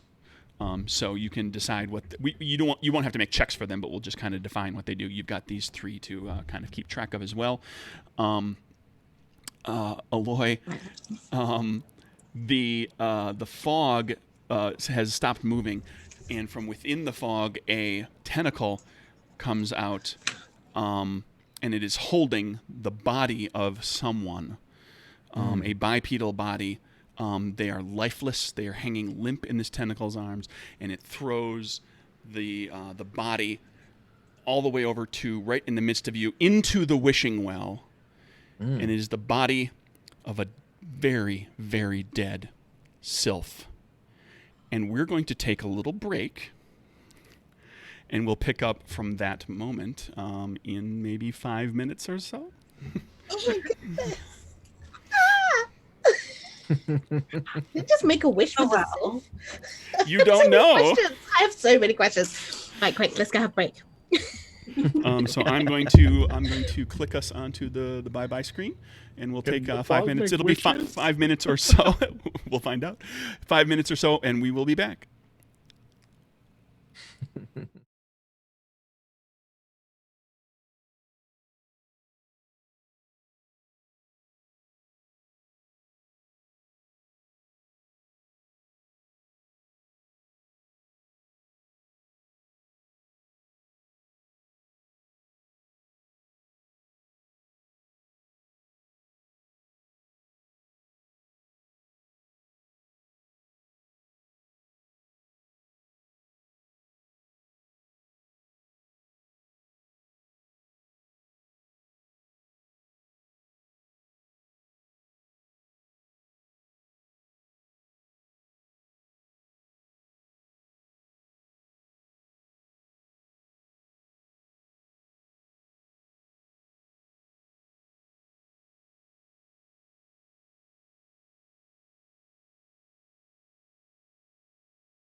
And we are back for the rousing conclusion of this game of Good Strong Hands, where our players, our characters, have to make a decision about what just fell into their laps.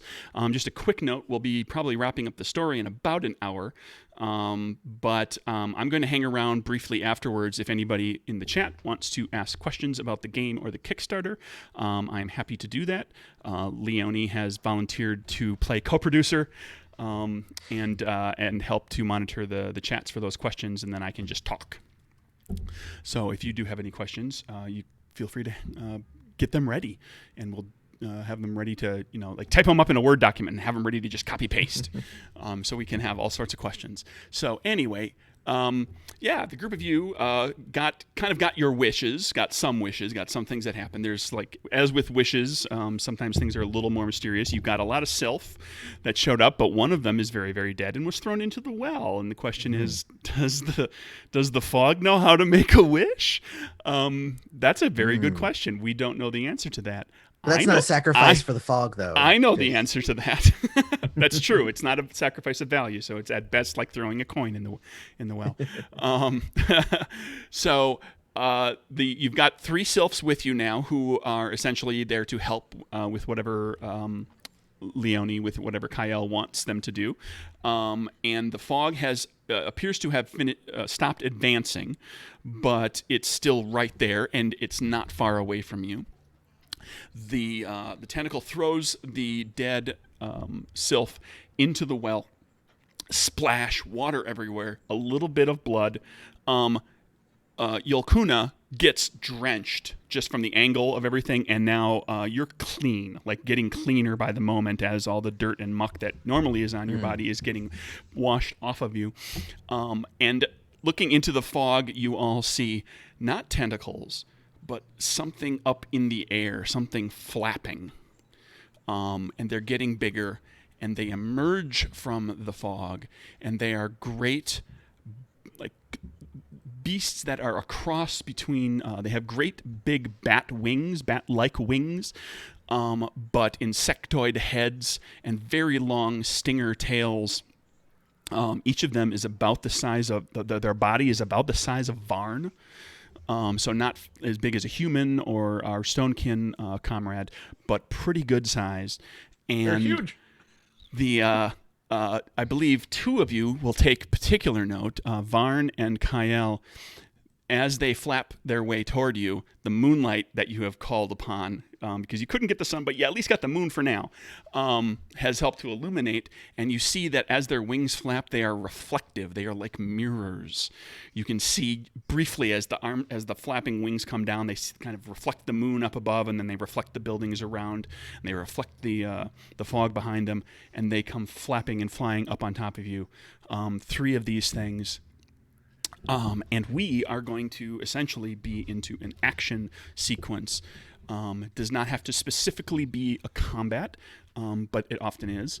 What we'll do is, in Good Strong Hands initiative, since I don't, all the dice rolling is player facing. I've not rolled any dice. Viewers, you'll notice that I have not rolled any dice. I mostly react and introduce things as appropriate to what's going on. The players, we will start. Initiative is with who wants to go first, and then once that person takes a turn, they choose who in this round has not, among those in this round who has not gone yet, who gets to go next, and then that person chooses the next person. You do that until everybody's had a turn, and then the last person chooses who goes next for the next round, and they can choose themselves. Okay. So I would say I would like to go first.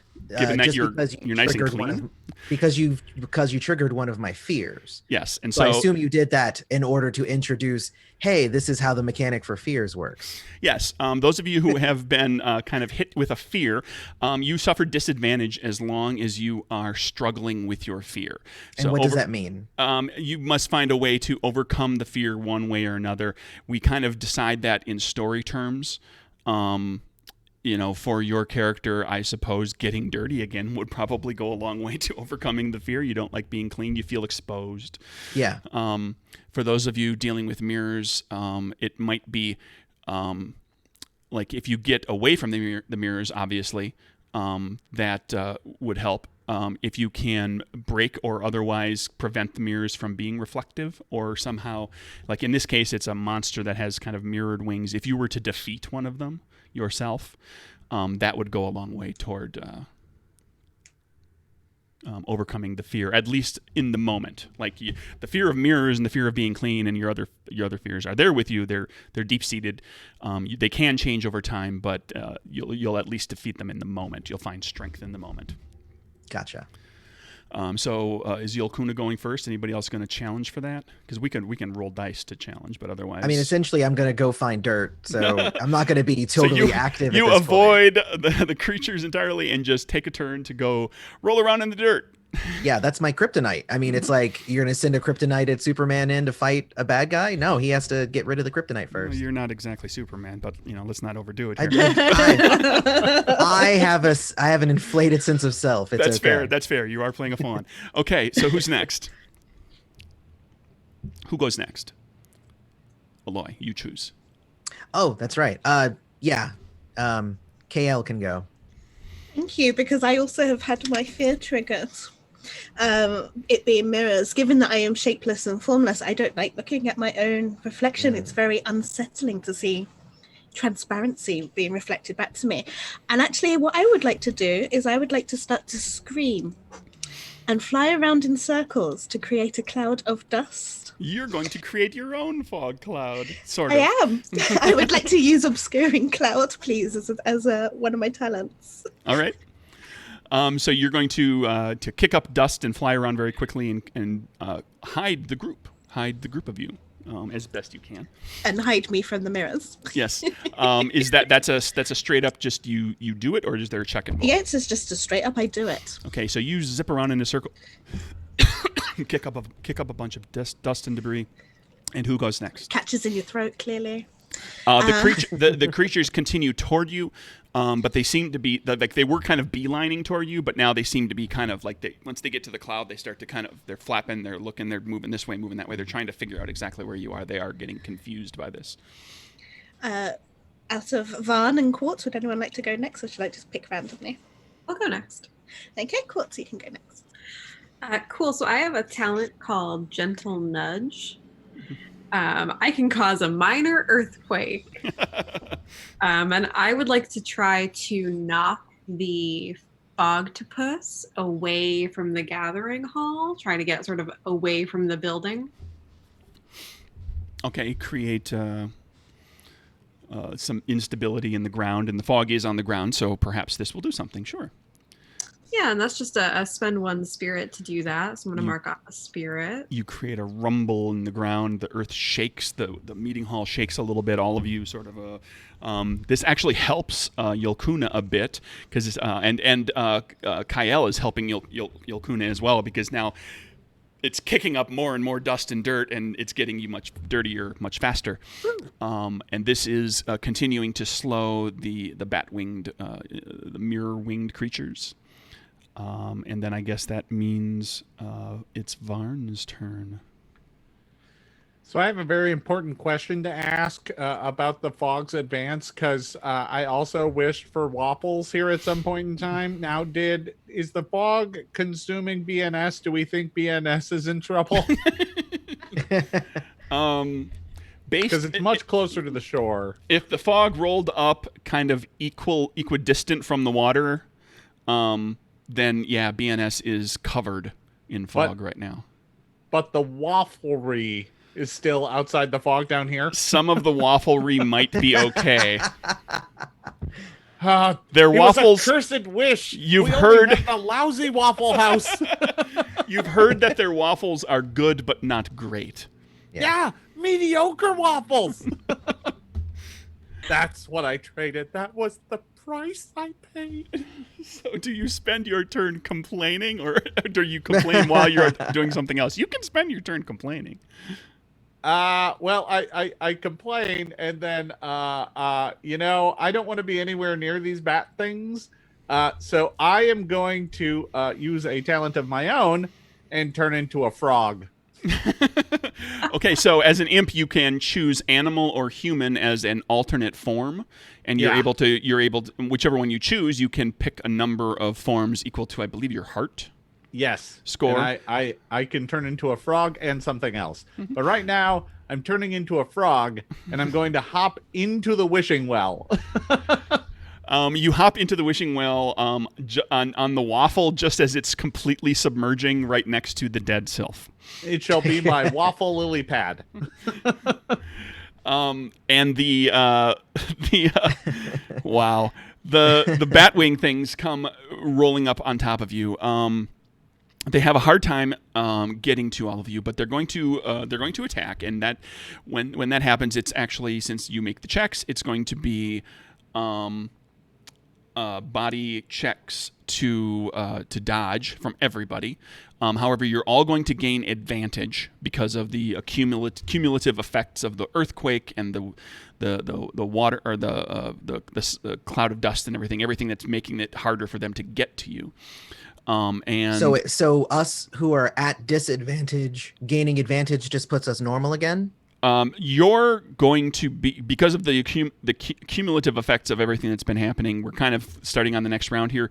Yolkuna's disadvantage goes away. He's no longer dirty. The other two of you, of course, you're dealing with mirrors until these things are gone or defeated or dealt with in some way. So yes, advantage and disadvantage cancel each other out. Okay. So I need Sounds body good. checks from everybody. Target number do it. 5. Body checks. I got body 2 with advantage means I get an extra one. Oh boy. Shadow time, baby. 4, 5, and 6. And I can flip my camera down if you don't believe me. I believe you. All right. I'm gonna And try. touch them.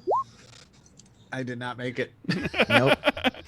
I got 2, 2, and 1. Okay, so anyone who failed marks a skill, and is enveloped. Like one of these bat things comes up and grabs and latches onto you and wraps its wings around you, which is now creating a mirror, both that your face is looking right into and that the people who are next to you are looking at like these mirrored wings. And mark 1 physical condition. Those of you who succeeded mark spirit, and you managed to avoid getting hurt. And those of you who did anybody succeed with 2 or more? Me. Mark a shadow, and you avoid all of that. And you've got a boon. So anything cool, fun you want to do in the process of dodging? Anything that would be helpful to you or the other party members? Yeah, is like, what if I, sort of do a cool roll dodge? Is there anything like debris like that I can find that I can pick up and use? I don't know, like a bat or a club or something like that. Other than Yolkuna? I did as well. Yeah, you can find. Let's see. Yeah, you're on a roadway, so things fall off of carts all the time. So there's a club or a length of wood, rocks at the side of the road. Take your pick. Makeshift weapon. Yeah, cool. I'm gonna grab like. I'm imagining it's like a broken off wagon part. Like someone had to do wagon repairs here and just left this big broken jagged hunk of wood. Sure. And Varn and Yolkuna, I guess, are each wrapped up by one of these things.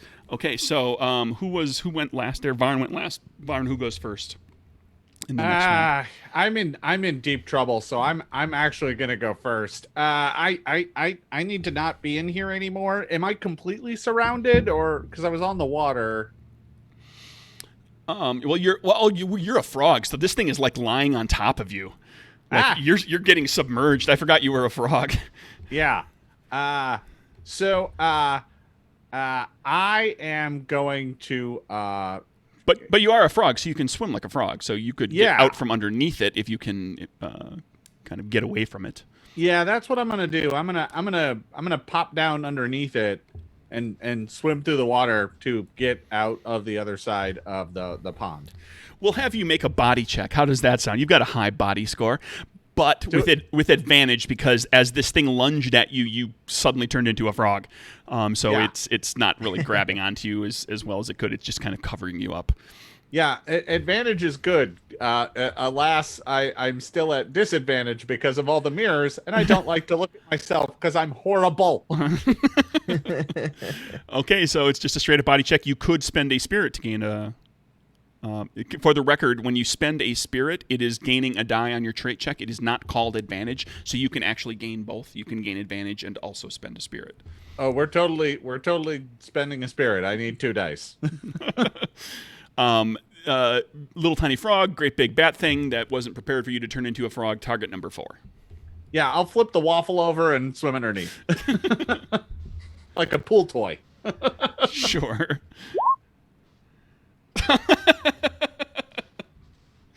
Well, those were numbers. That's a problem. Mark a skill. They add up to 4. Mark a skill. This is bad news for you. You are, we're going to say, well, you can't be at double disadvantage because that doesn't exist in the game. But you can't get yourself out from under the water at this point. You are, let's see, given that you're facing a fear, I'm going to have you mark the next condition on your emotional track. This is ramping up your emotional state of mind. Oh boy. Now, and that means you are now at a -1 there, correct? Yeah, I'm now rattled. You're rattled, but now for the record, you never roll less than a die. You never get reduced down to 0 dice and not be able to function. Well, that's good. Who goes next? As far as all of you know, like Varn he's gotten away, he's safe, everything's good. Like it's not true. Who goes next? I'm going to go ahead and say that Yolkuna can go next. Okay, so I'm wrapped up though, right? Yes. You're so the other I have to trapped try one. and You need break free. Yeah. While you're wrapped up, you're suffering disadvantage, but you're you're suffering disadvantage. You're out of the fear issue, but you're suffering disadvantage from being wrapped up. But you could try to hurt it still. You could just try to straight up break free, or you could try to hurt it. Okay. But you won't break free in the process. You'll just attack it from within. If you succeed on either one of those and you get a boon, then you get another positive effect, and so you could potentially do both. Yeah. I think I want to try and break free. Okay. So let's do that. You're a fawn, and this bat thing, target number 4. Does my jumping really amazingly come into play?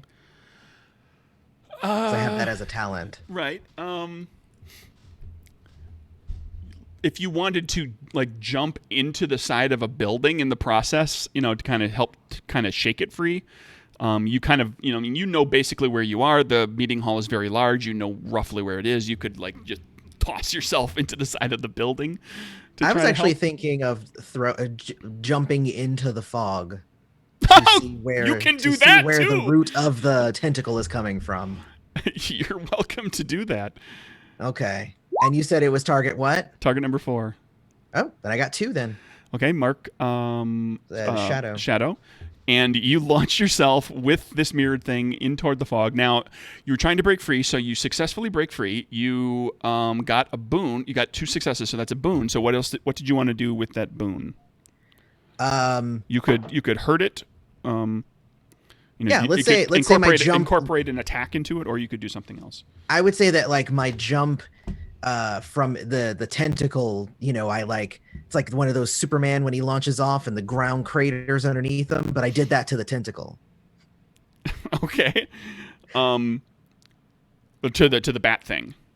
I'm sorry. I thought it was being held. Yes, to the bat thing. Right. Ooh, let's say I shattered the mirror for the bat thing. You in the process, you tear the wings off because it is like an insectoid looking thing. Yeah. And while it is formidable, it's very strong. It was holding on to you. It's very scary looking. Its wings come off like the wings of an insect. Like it wasn't terribly difficult to do that. And you tear the wings off and freeing your eyes to see everything as you jump into the fog. You're in the middle of a bunch of tentacles And who goes next?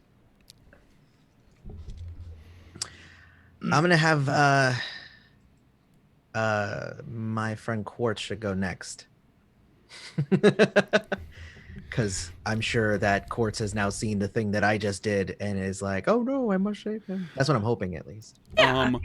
Quartz, before you go, from back in the square, in the middle of the square, there's a little like a statue, and some benches around it, and you see perched on top of the square is a red cap, who not the smithy that you saw earlier, but a different red cap, a very small, thin one, who is holding up a purple orb and screaming, not screaming, but like chanting, and you just barely make it out. Like, keep in mind, you're in the middle of this fight. People are making noises and everything. So there's people inside the halls, and you hear noises all around. But you can just make off over in the square this red cap who is saying, "Yes, come, give me all that you promised. Give me everything you promised me." And it's holding a purple orb that is pulsing with light at the same rhythm that the fog itself is pulsing. So I've got my like improvised club bat weapon. I'm going to try to smash the orb out of his hand. Okay, you go running over into the square. Yeah. If you call this like a running start, we'll give you advantage. Yeah, absolutely. And you're tall, you can reach up along with a weapon in your hand, you can reach the top of the statue. Specifically, well, we'll do like this. We'll call it, you're swinging at the red cap, and if you you'll hit the red cap with a success. If you get a boon, you can actually hit make it a called shot, like hit the very small target of the orb. So it's going to be target number 5, but with advantage because you're charging in there. Okay, I got 2 successes. Mark Shadow. And where do you want to bat that orb to, or do you? Home run. Just yeah, you can basically choose. You can send that orb to any corner of the square. Yeah, this is a bad idea, but I'm gonna do it. I'm gonna try to hit it into the wishing well. Okay, you bat it back over toward that corner. Who goes next? Let's see. I think that was the bottom of the round, right? So now I think Kyle is this Kyle still this round? Kyle's turn. Yeah. Okay, yeah, so I need Kyle, to- and you are you're dealing with mirror fear, but you're not wrapped up, and you see what Quartz just did, and you see this red cap who was you didn't hear the red cap, but like the red cap looks very, very sad now, and this orb comes flying right over toward and lands like right near you, and it's green, purple, and pulsing the same as the fog is. Okay, well, since my obscuring cloud did not deal with my mirror fear, I would actually like to use my tribe kin and myself to try and kind of like make a hurricane-like scenario with air magic, just basically lots of debris flying at these mirror things to smash them. Okay. Basically. All I right. want to create flying debris with air magic. And a great deal of wind in the process. So you summon the east wind. Your sylph friends with you do the same. Summon up this very powerful easterly wind. It blows east. Well, no, it's just the effect is the eastern effect, which is calming. So this actually, if you wash this effect over yourself and any of your compatriots who are currently suffering from the effects of fear, it will take that fear away temporarily. So you'll take all of that away, and normally this is just a straight, you do it. No, I have to spend a spirit, which I will You spend a spirit. do. Okay, you spend a spirit, and you and your the other sylphs blow a great mighty wind, which pushes back against the fog, pushes against the 2 remaining bat things. One that was covering Varn. It kind of gets, it's flapping its wings trying to get at you, and it the wing. It's when its wings are up in the air, it gets caught by the wind, it gets thrown off of you, saving Varn from drowning underneath this horrible bat thing. And the other one that's kind of in the vicinity as well are all blown kind of in the direction of the wafflery, right where Varn wants to go. Maybe. And that, I think, that's the end of the round. Yep. So, Leonie, who goes next? I will let Van go next. Oh boy. So I'm a frog in the pool, and the orb's in the pool, and the bat thing's nearby. Yeah, it's a ways. It's like, to you, it's really far away. You're like a little tiny frog now. It's way over there. It's like 10 feet away, but it's way over there. So, does this pool count as kind of like? I mean, I'm assuming because there's no real light or anything, it's kind of shadowy and dark in this pool, right? It's a wishing well that has, like, it's like got a well side to it, so it's like 2.5, 3 feet tall stone well, and you're in the water, down kind of at ground level or a little below ground level. Yeah. So it's with the moonlight. The moonlight is not shining directly in there, so it's fairly dark. Okay, so there's this orb in here, right? Sure. Yeah, because Right down there with you, and it's about as big as you. Yeah, why not? That sounds good. Sure. It's your right, turn, and it's right there. Let's go. I'm gonna swim on over to it Mhm. and wrap my little froggy limbs around it. It and is. Then I'm going. Hold on, not so Yeah. fast. It is All right. ice cold. Give me a heart check. Target number 6. Oh, It is Oh, ice it's cold cold. and pulsing with fell, dark void power. oh no, this is bad. I'm gonna spend a spirit. Okay. Get an extra die. And so I'm gonna roll 3. And I'm bad at it. Mark 2 shadow. Ah! Ooh. That's bad. How bad? That's like, how bad is bad? How is it as bad as it can be? It's as bad as it can be. You filled up your shadow track. I may have, yeah. Okay, so Yeah. no, don't say may have. You have, yes? I did. To be clear. Okay, so you're holding this artifact of the void. You failed your check to resist it. Now you want to keep this thing very, very badly. This is the one ring now to you. And you hear a voice in your head offering great power, and because you filled up your shadow track, you accept that power, and you select one corruption from your character playbook to gain immediately as you take a step down the road toward being an agent of the void. And This is fine. boy, oh boy, is this orb wonderful. This orb, you feel confident. You know that if you are holding this orb, people will pay attention to you, and you will enjoy it, and they will respect you. And Finally, no one will. I'm important. Finally, you are important, and the void is telling you that while you're holding this. But you're in frog form, so what do you do? So I marked off the corruption that I feed on darkness and shadow, and I remove all of my conditions. By spending shadow, yes? Yeah, By I marking do shadow. regain 1 shadow. Yes, you mark a shadow. All corruptions, that's how all the corruptions work. They all cost you shadow in some way. You mark a shadow. For particularly powerful corruptions, you mark permanent shadow, which is to say you fill in that checkbox and you never unfill it. Oh no. So I can grasp this orb though, right? I mean, Oh, yeah, you've got it in your froggy legs and arms. Sweet. I am going to because I'm in shadow, I'm going to shadow step with the orb from here to the Waffle House. You imagine to the wafflery? To the wafflery. We're going mediocre. So you we'll say you get yourself up to the lip because you kind of have to kind of see where you're going. Because I believe the talent says to a shadow that you can see. Somewhere I can see. Yeah. So and that's down the road. That's close enough. With the moon illuminating, you can make out shadows even in the dark. Relative darkness. There are still shadows even when the moonlight is out. And you look, and so those of you who are right at the well see this happen. The frog comes rolling up with this orb and looks up over the lip of the well toward the wafflery and then just vanishes.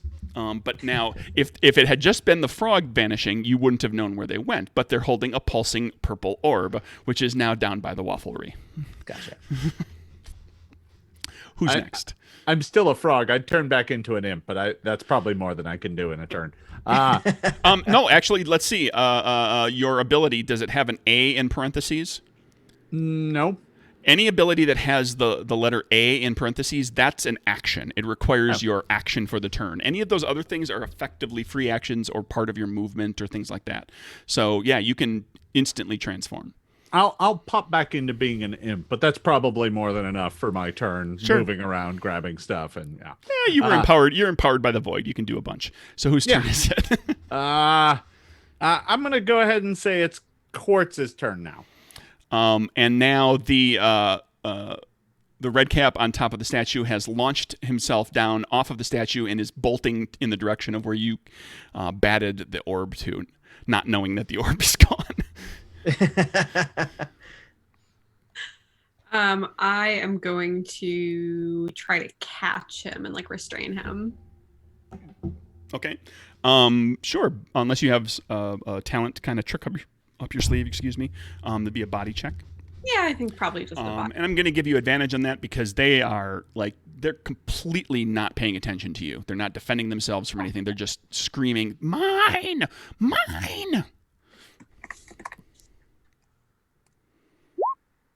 What was the target number on that? Oh, sorry, target number 5, and that's a lot of successes. Yeah. So yeah, you grab them, you wrap them up, you basically can do whatever you want with them. Yeah, I'm gonna. Oh, and Mark's shadow. Yeah. I'm gonna take him, and I'm gonna just. I'm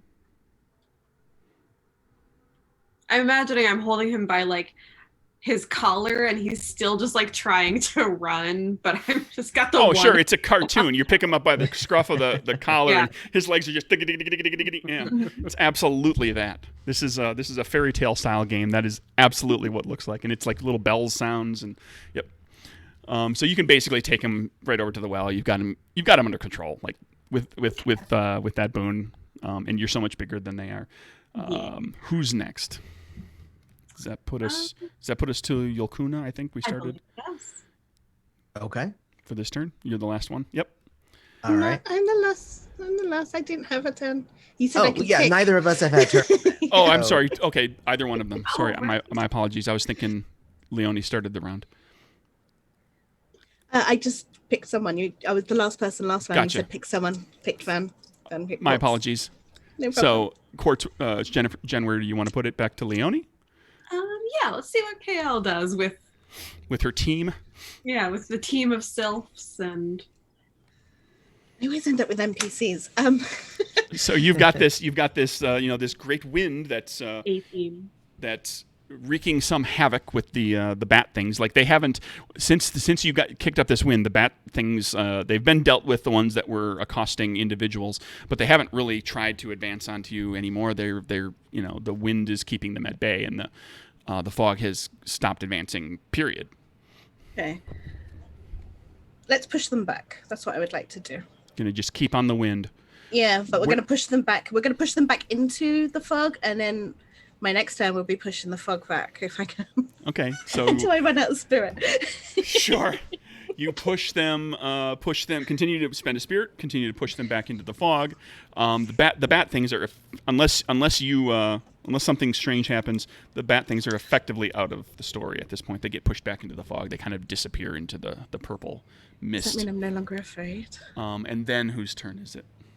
And then I will have Yukuna. Thank you. Yeah. I think that does mean you're no longer afraid. Excellent. Yes, Yeah, the 'cause mirror there's no things are mirrors. gone. So anybody who was afraid of mirrors, the mirror winged beasts are gone. Cool. Yeah, I actually came up with the fear of being clean because I had me to come up with fears, and I just went to a list of phobias, and the fear of being clean is ablutophobia, starts with an A. So that's Right at the top of the list. Didn't even try hard. right at the top of the list. I was like, that sounds role playable. Thank you so much for putting all that hard work into developing a character. But it's My been other fun. one starts with a D. I went Okay. at least a few more letters before I was done. You didn't even press the scroll wheel. You looked at the top of the list on the page and down the D's at the bottom. You are correct. I did not. I'm so sorry I gave you soap. That's okay. What do you got, Aloy? Well, what am I seeing? Because I jumped into the fog. Okay, sure. Oh yeah, that's right. You're in the fog. Okay, so you're Yeah. in the midst of tentacles. They're all kind of writhing around you. They're kind of like in a trance. They're like, they're they're kind of just waving. Mhm. And there's a bunch of them. There's like, you can see 7 or 8 of them in before the fog kind of cuts off your vision. And they like the point end, like the grabby end, is up there waving around, and the bottom end, where they would be rooted to some greater body, just kind of disappears into the fog down at the ground level, like a foot or two off the ground. That the tentacle just kind of dematerializes and becomes part of the fog. There's no greater body here. Oh, okay. Well, And then you have a couple of winged mirrored beasts that just get flung past you by a powerful wind, and now you're being hit by this wind as well. Before you take your action, I'm gonna have you do a body check to avoid being pushed further into the fog by the wind of 4 Eastern tribe sylphs. I'm honestly kind of okay if I get pushed deeper, because I was maybe gonna go deeper anyway. Actually, I got 4, 4, 6. Oh, it's going to be a target number 5. So I got one then. Yeah, you managed to not get pushed deeper. I think I forgot to mention it earlier. For just real quick here, I tweeted it, but I didn't throw it out here. Those of you listening, if you want to hang around, we're going to be, we'll wrap up not too long here. I'm happy to Q&A a little bit. If you have any questions, feel free to hang around. Just to remind people of that. So you're you didn't get thrown further into the fog, Aloy. What do you want to do? I didn't get thrown further into the fog, but I'm going further into the fog. you intrepid fawn. Well, because you said that like the tentacles seem to dematerialize at the base, or they fade away. I can't see past that, so I'm gonna like anime jump from rock to rock on the tentacles until I get to where I can just jump down into the nothingness to see if I can be on the other side of wherever those tentacles are coming from. So you're looking for some ephemeral, extraplanar, weird, magic-y. Yes, like there's and even something, if there isn't anything there, something that explains it, even if you find nothing. Exactly. That's what I'm looking for, though. Okay, give me a mind check to the tentacles. Nothing's attacking you while you're in the fog at this moment. Okay. But you go ahead and make a mind check to. What's the difficulty on this one? Target number. We're going to call it a target number 5. Nope. Mark skill. Oh, look at your giant mind score. Yeah, exactly.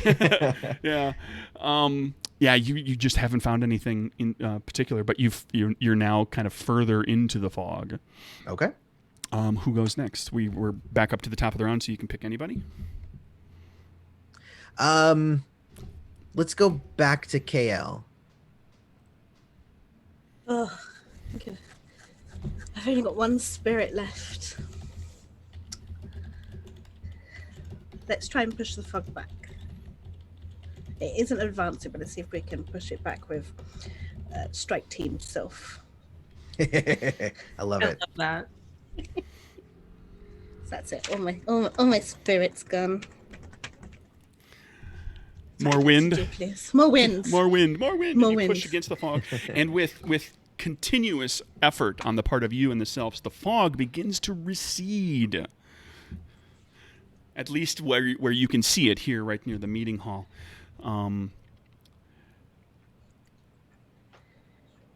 Unless you have something else. No, that was my action. Right, but you do have talents that are potentially usable. Oh, yes. That don't have an A. If you have anything fun you want to do. I mean, I'm not sure. No, I'm good. Okay, I didn't know what you took. So who goes next? the person that will go next, please, is Quartz. So let's see. So I've got my little red cap friend. I'm going to try and sort of ask him about the orb, figure out what does the orb do? What were you doing with it? How could you? Going to try to coerce that out of him. Yeah. Because asking nicely probably isn't going to do it. So let's see a charm check. You've got him kind of wrapped up in like, let's call it with advantage because like you're at his mercy or he's at your mercy at this point. You've got him grabbed and wrapped up. So a charm check, target number 5. I got 1 success. Hey. It promised me to bring back my family. It promised that it would bring them back. Oh, now I feel bad. I lost my wife and my child. Last year there was a fire. It told me it would bring them back. All I had to do was bring forth this fog to just use the orb. It told me how. I didn't know what it was going to do, but it told me it would bring back my family. I want my family back. And he just falls to tears in your arms. Now I feel guilty. You should. And in the process of all this, you can get fully back over by the well, so that you're back with everybody else if you so choose. Yeah, I'll head back over in that direction. And then whose turn is it? I think it's got to be Varn's turn. Varn's turn. What does Varn do? I like this orb, but I don't. I'm worried. I don't think this orb is gonna make waffles. To be clear, you are not fully in the thrall of the void at this point. You have made no bargain or anything like that. But you feel that like you could probably get a pretty serious wish granted. You could gain something. No, very important to you. Whatever that might be. I don't know. It's in the back of your head, just constantly.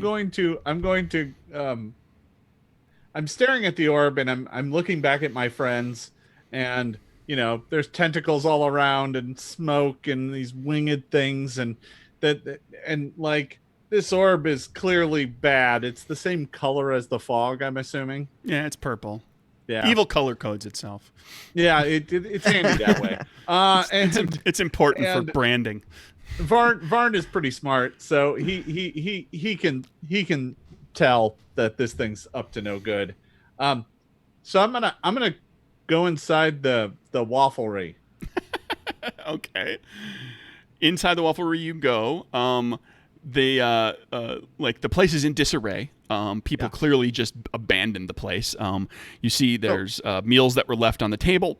There's a counter in the back where you can see like these massive iron, they look like big iron clams that you saw them making waffles with over at BNS that are left open. I'm assuming it was in the middle of dinner, so like there's half-eaten meals everywhere. Yeah. So I'm gonna flitter to the back, and I'm gonna put the orb in a waffle iron. And I'm gonna crush it. And you get to the waffle iron and you see that it's hot. Like it is somehow ensorcelled. It is enchanted to be hot all the time, to be warm, to be able to make the waffles. And you place the orb into the waffle iron. When it touches the metal of the waffle iron, the purple light remains but dims a bit when it comes in contact with something of magic. And you are you just going to kind of press it down nicely like you do with a waffle, or are you going to crush it slam it down with the waffle iron? Give me a body check, target number 6, to break the void infused orb with a waffle iron. I'm going to spend my last spirit. Do it. Oh boy. We believe in you, Varn. Yeah, well, it gives me 2 dice. I'm going to do this. I'm going to give you advantage because I described the orb as being cold. being ice cold, and you were putting it in a heat source. Hot waffle iron. Yep. So I will roll 3 dice. No! Target number 6, Wow. so close. You slam the waffle iron down on the orb, and nothing happens. Oh my I start God, no. screaming out, help! Help! Help! And that is a failure, and you mark a skill, and I'm going to I'm gonna have you mark you strain yourself because you have no body score and you tried so hard. You strain yourself and mark So a physical terrible at condition. this. All right. And you start screaming at the top of your lungs for help. I start screaming for help, and fortunately, Yolkuna still gets to go this round. who is out in the midst of the fog. In the time that you've known Varn, he's never struck you as like the bravest soul. He has asked for help on a number of occasions. When he got into physical difficulty, he's not terribly strong and fast. And you hear just so faintly the distinctive voice of Varn screaming bloody murder for help. Literally the word help. Okay. And you can kind of make out the direction of it, but you are in the midst of the fog at the time. The fog. Can I head in that direction? You can run, and it takes you right to the wafflery, and you get Sounds around great. the corner of the wafflery, and you look inside, and you see Varn like rubbing there's a waffle iron on a counter, and this purple orb that's in the waffle iron, with the waffle iron's close to the point of hitting the orb, and he's rubbing his shoulder, screaming, "Help!" I clearly want waffles. Yeah, apparently. So I run in, and I'm going to use my bounding legs to jump 30 feet in. I can jump up to 30 feet in the air. That's without a running start, so I assume it's even farther up with a running start. Sure. And I'm going to just, while he's like trying to press it down, I'm going to land on top of the waffle iron. So you're going to put full strength behind it. Give me a body check with Varn kind of helping you there. Target number 5 with advantage because it's the hot and cold thing. What does with advantage mean? Does that mean an extra die? +1 die. Okay. Nope. Then you're one shy. You mark a skill. I rolled 3 4s though. This orb does not want to go. Now, that was everybody, yes? So who goes next? It can be you or Varn right here in the room. I think I'm actually just going to go again. Okay. Keep trying. It'll be a target number 5 again to attempt and actually, to I'm smash going this to thing. Just like jumping up and down. Pretty Yeah, much. it's a cartoon now. It's like Might the as two well. of them are on top of it. They're hugging each other, jumping up and down on the waffle iron. We still got 2 more player characters. We can bring everybody over Yeah, here. and try and everybody crush just- this waffle. Pile on top of Made each other, air. like an inverted pyramid with and the I'm- stone kin at the bottom. I'm spending that spirit I just got on an extra die as well. So Okay. I got And that 1 will- 6. That will do it. And you break the purple orb. It shatters. It breaks. The purple light within it dims to a pinprick. There is left behind just a tiniest bit of light emanating from one of the shards of glass within it. There is a lightning strike outside from the sky. It is a purple strike of lightning and a great roar of thunder. That shakes quartz to their core. The red cap in your arms is no longer struggling. They have fallen, somehow sensing something has just happened. They have fallen to just heart-wrenching sobbing. They're gone. They're never coming back. They're gone. I'll never have them back. And he just sobs and cries and just melts into your arms. The group of you outside still see, the two of you sees the fog start to roll back into the water.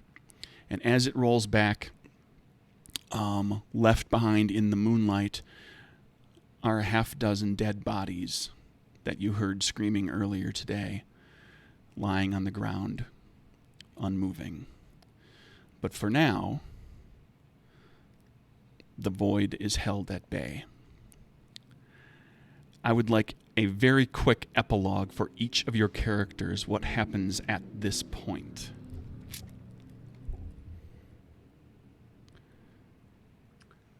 Well, Varn is really quite quiet after everything happens, picking his way through the streets, silently moving up to each of the bodies and quietly apologizing. And for the rest of the evening is very somber and quiet. That goes throughout the night and into the next day, where all of that seems to have been washed away, and he's back at a Waffle House with an even taller stack of waffles. Wish granted. Wish granted. Wish granted. Yeah, those who know him closely know that he's just pushed down his fears. They're still there. But for now, waffles. I think Quartz does not like tell anybody about like the red cap situation, like not gonna do like a punitive anything. Like this guy is clearly grieving, and she actually spends the rest of sort of our time here in West Edge sort of being like trying to befriend this guy and make sure he's not alone. He takes some comfort in your friendship, and he is clearly very distraught. It seems that his sadness is deep and very, powerful. He has been grieving for a long time, and he is perhaps a step closer to grieving properly and accepting what has happened. Unfortunately, with what happened this night. Leonie or Aloy? With me seeing with Yolkuna seeing like how crazy all of this was and everything that happened, and he went in search of more answers as to how it occurred, but found nothing. He probably starts seeking out darker and darker magic until he's eventually corrupted. That would be my thought process, because he just wants to know like what's at the center of the Tootsie Bowl, the Tootsie Roll, the Tootsie Pop, yeah, it's like so in game terms, if this were a longer campaign, Yolkuna would be one of those characters that walks the line for a time. Yeah. Would embrace taking shadow, gaining corruptions, and then there might come a point where you have to make the choice. Okay, now I'm going to start spending spirit to offset the shadow, because this is going to be forever if I keep going.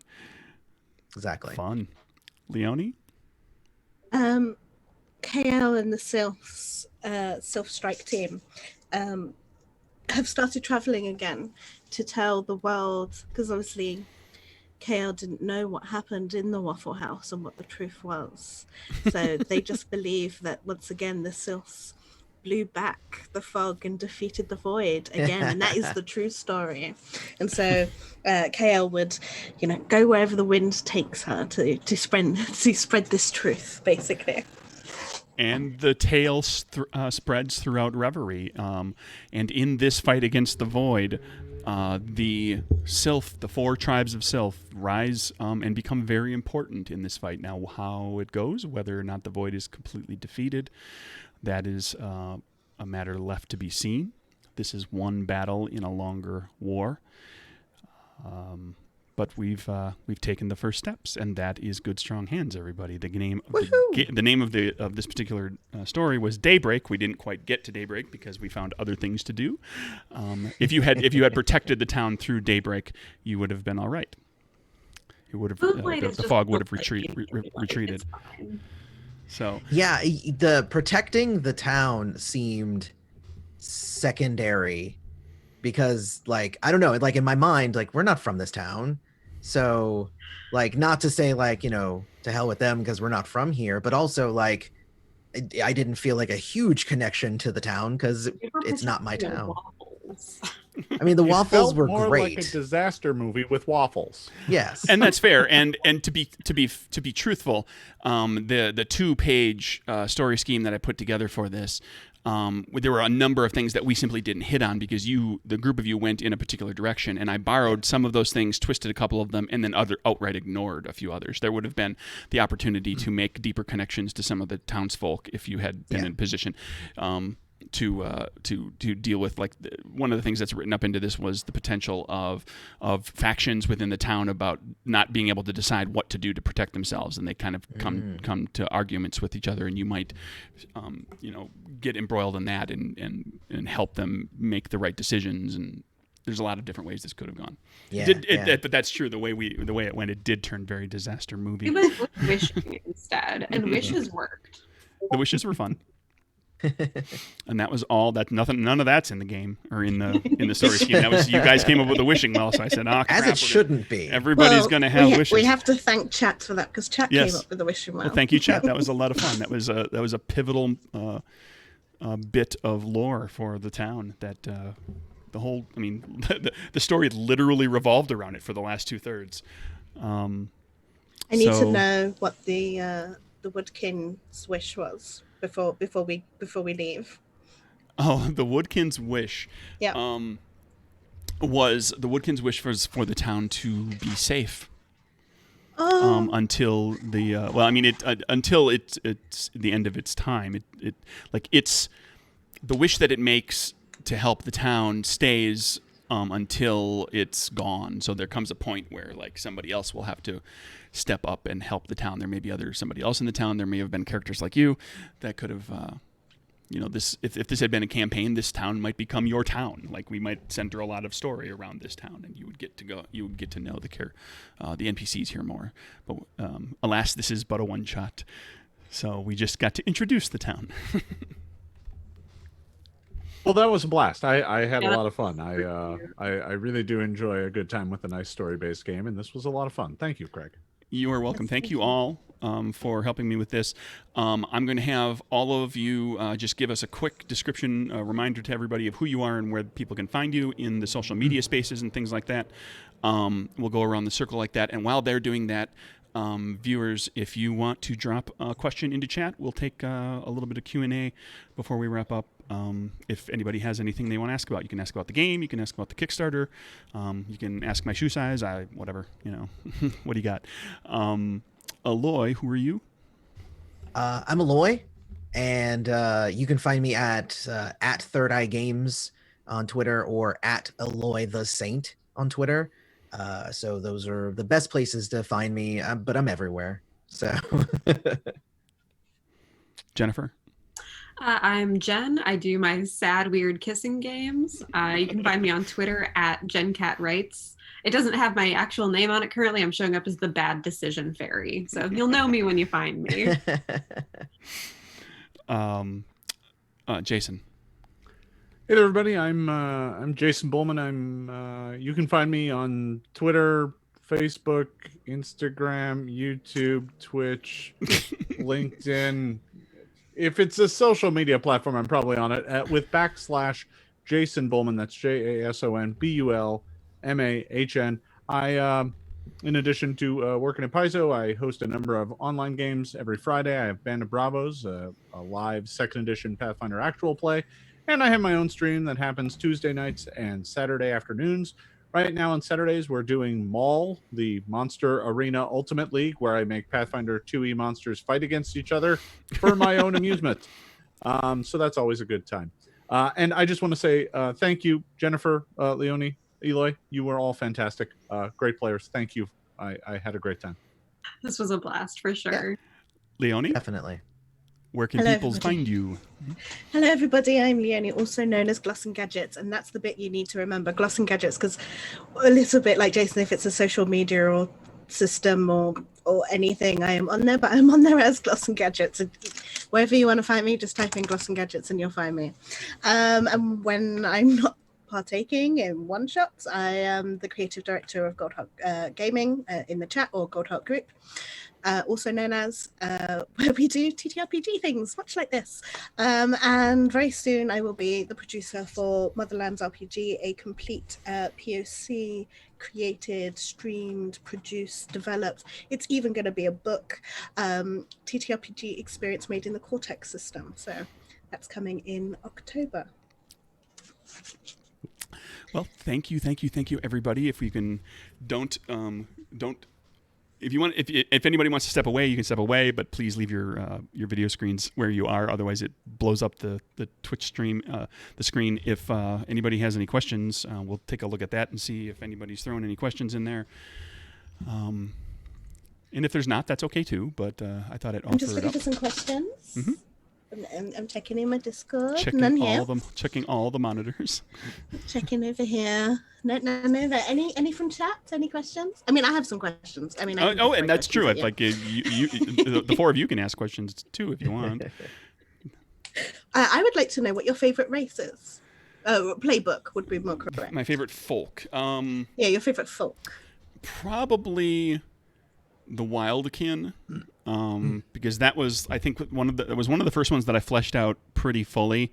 And the Wildkin, like a fox Wildkin, doesn't come across exactly, but there's probably one of the strongest connections there to one of the inspiration movies, which is the fox Wildkin kind of got built out of Sir Didymus from Labyrinth.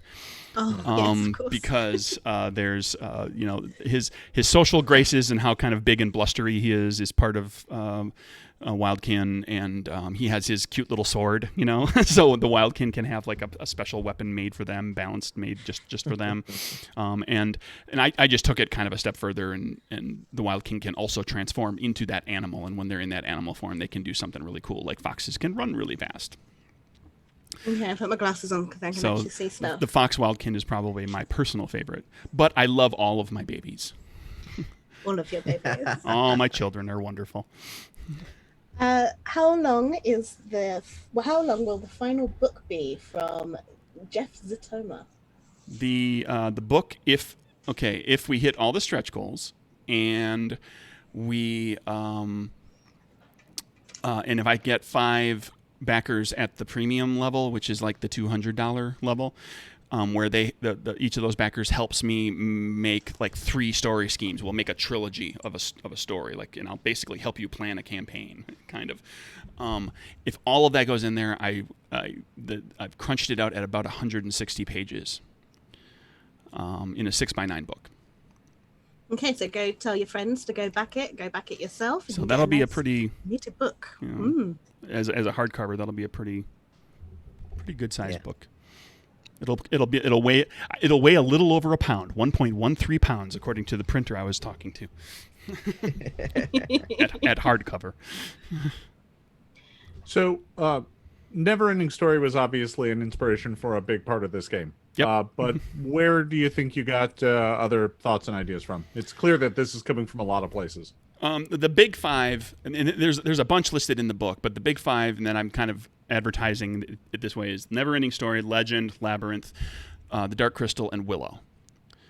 And there are things that were inspirations in some of those that were like, they were one thing at one point in the design, and then they kind of morphed into something else. So they don't, like, not everything looks like it's, this is just this is like something pulled from this game or this movie and then tweaked a little bit, like, the fox Wildkin are kind of like Sir Didymus, but there's a little bit of each of those movies in there. But then, there's also stuff like Pan's Labyrinth and some of the darker interpretation and darker sides of, like, Wonderland that kind of influenced me. And, I mean, clearly, like, The Void is just, like, that's the Nothing.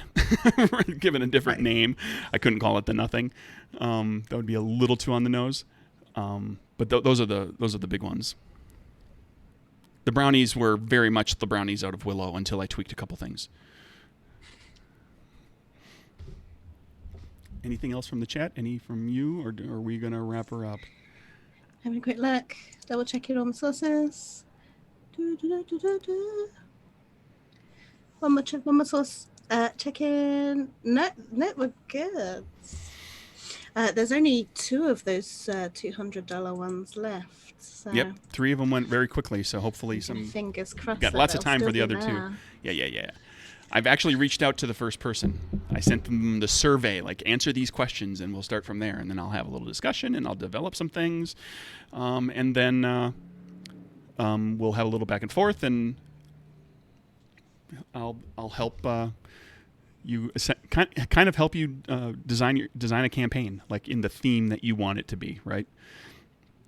So that's one of the things I'm doing with these little trilogies of story schemes is they'll be themed. There might be one that's high heroic, one that's kind of down and dirty, one that like, okay, this is the one where everything starts absolutely in the crapper. Like you have to fight your way back out.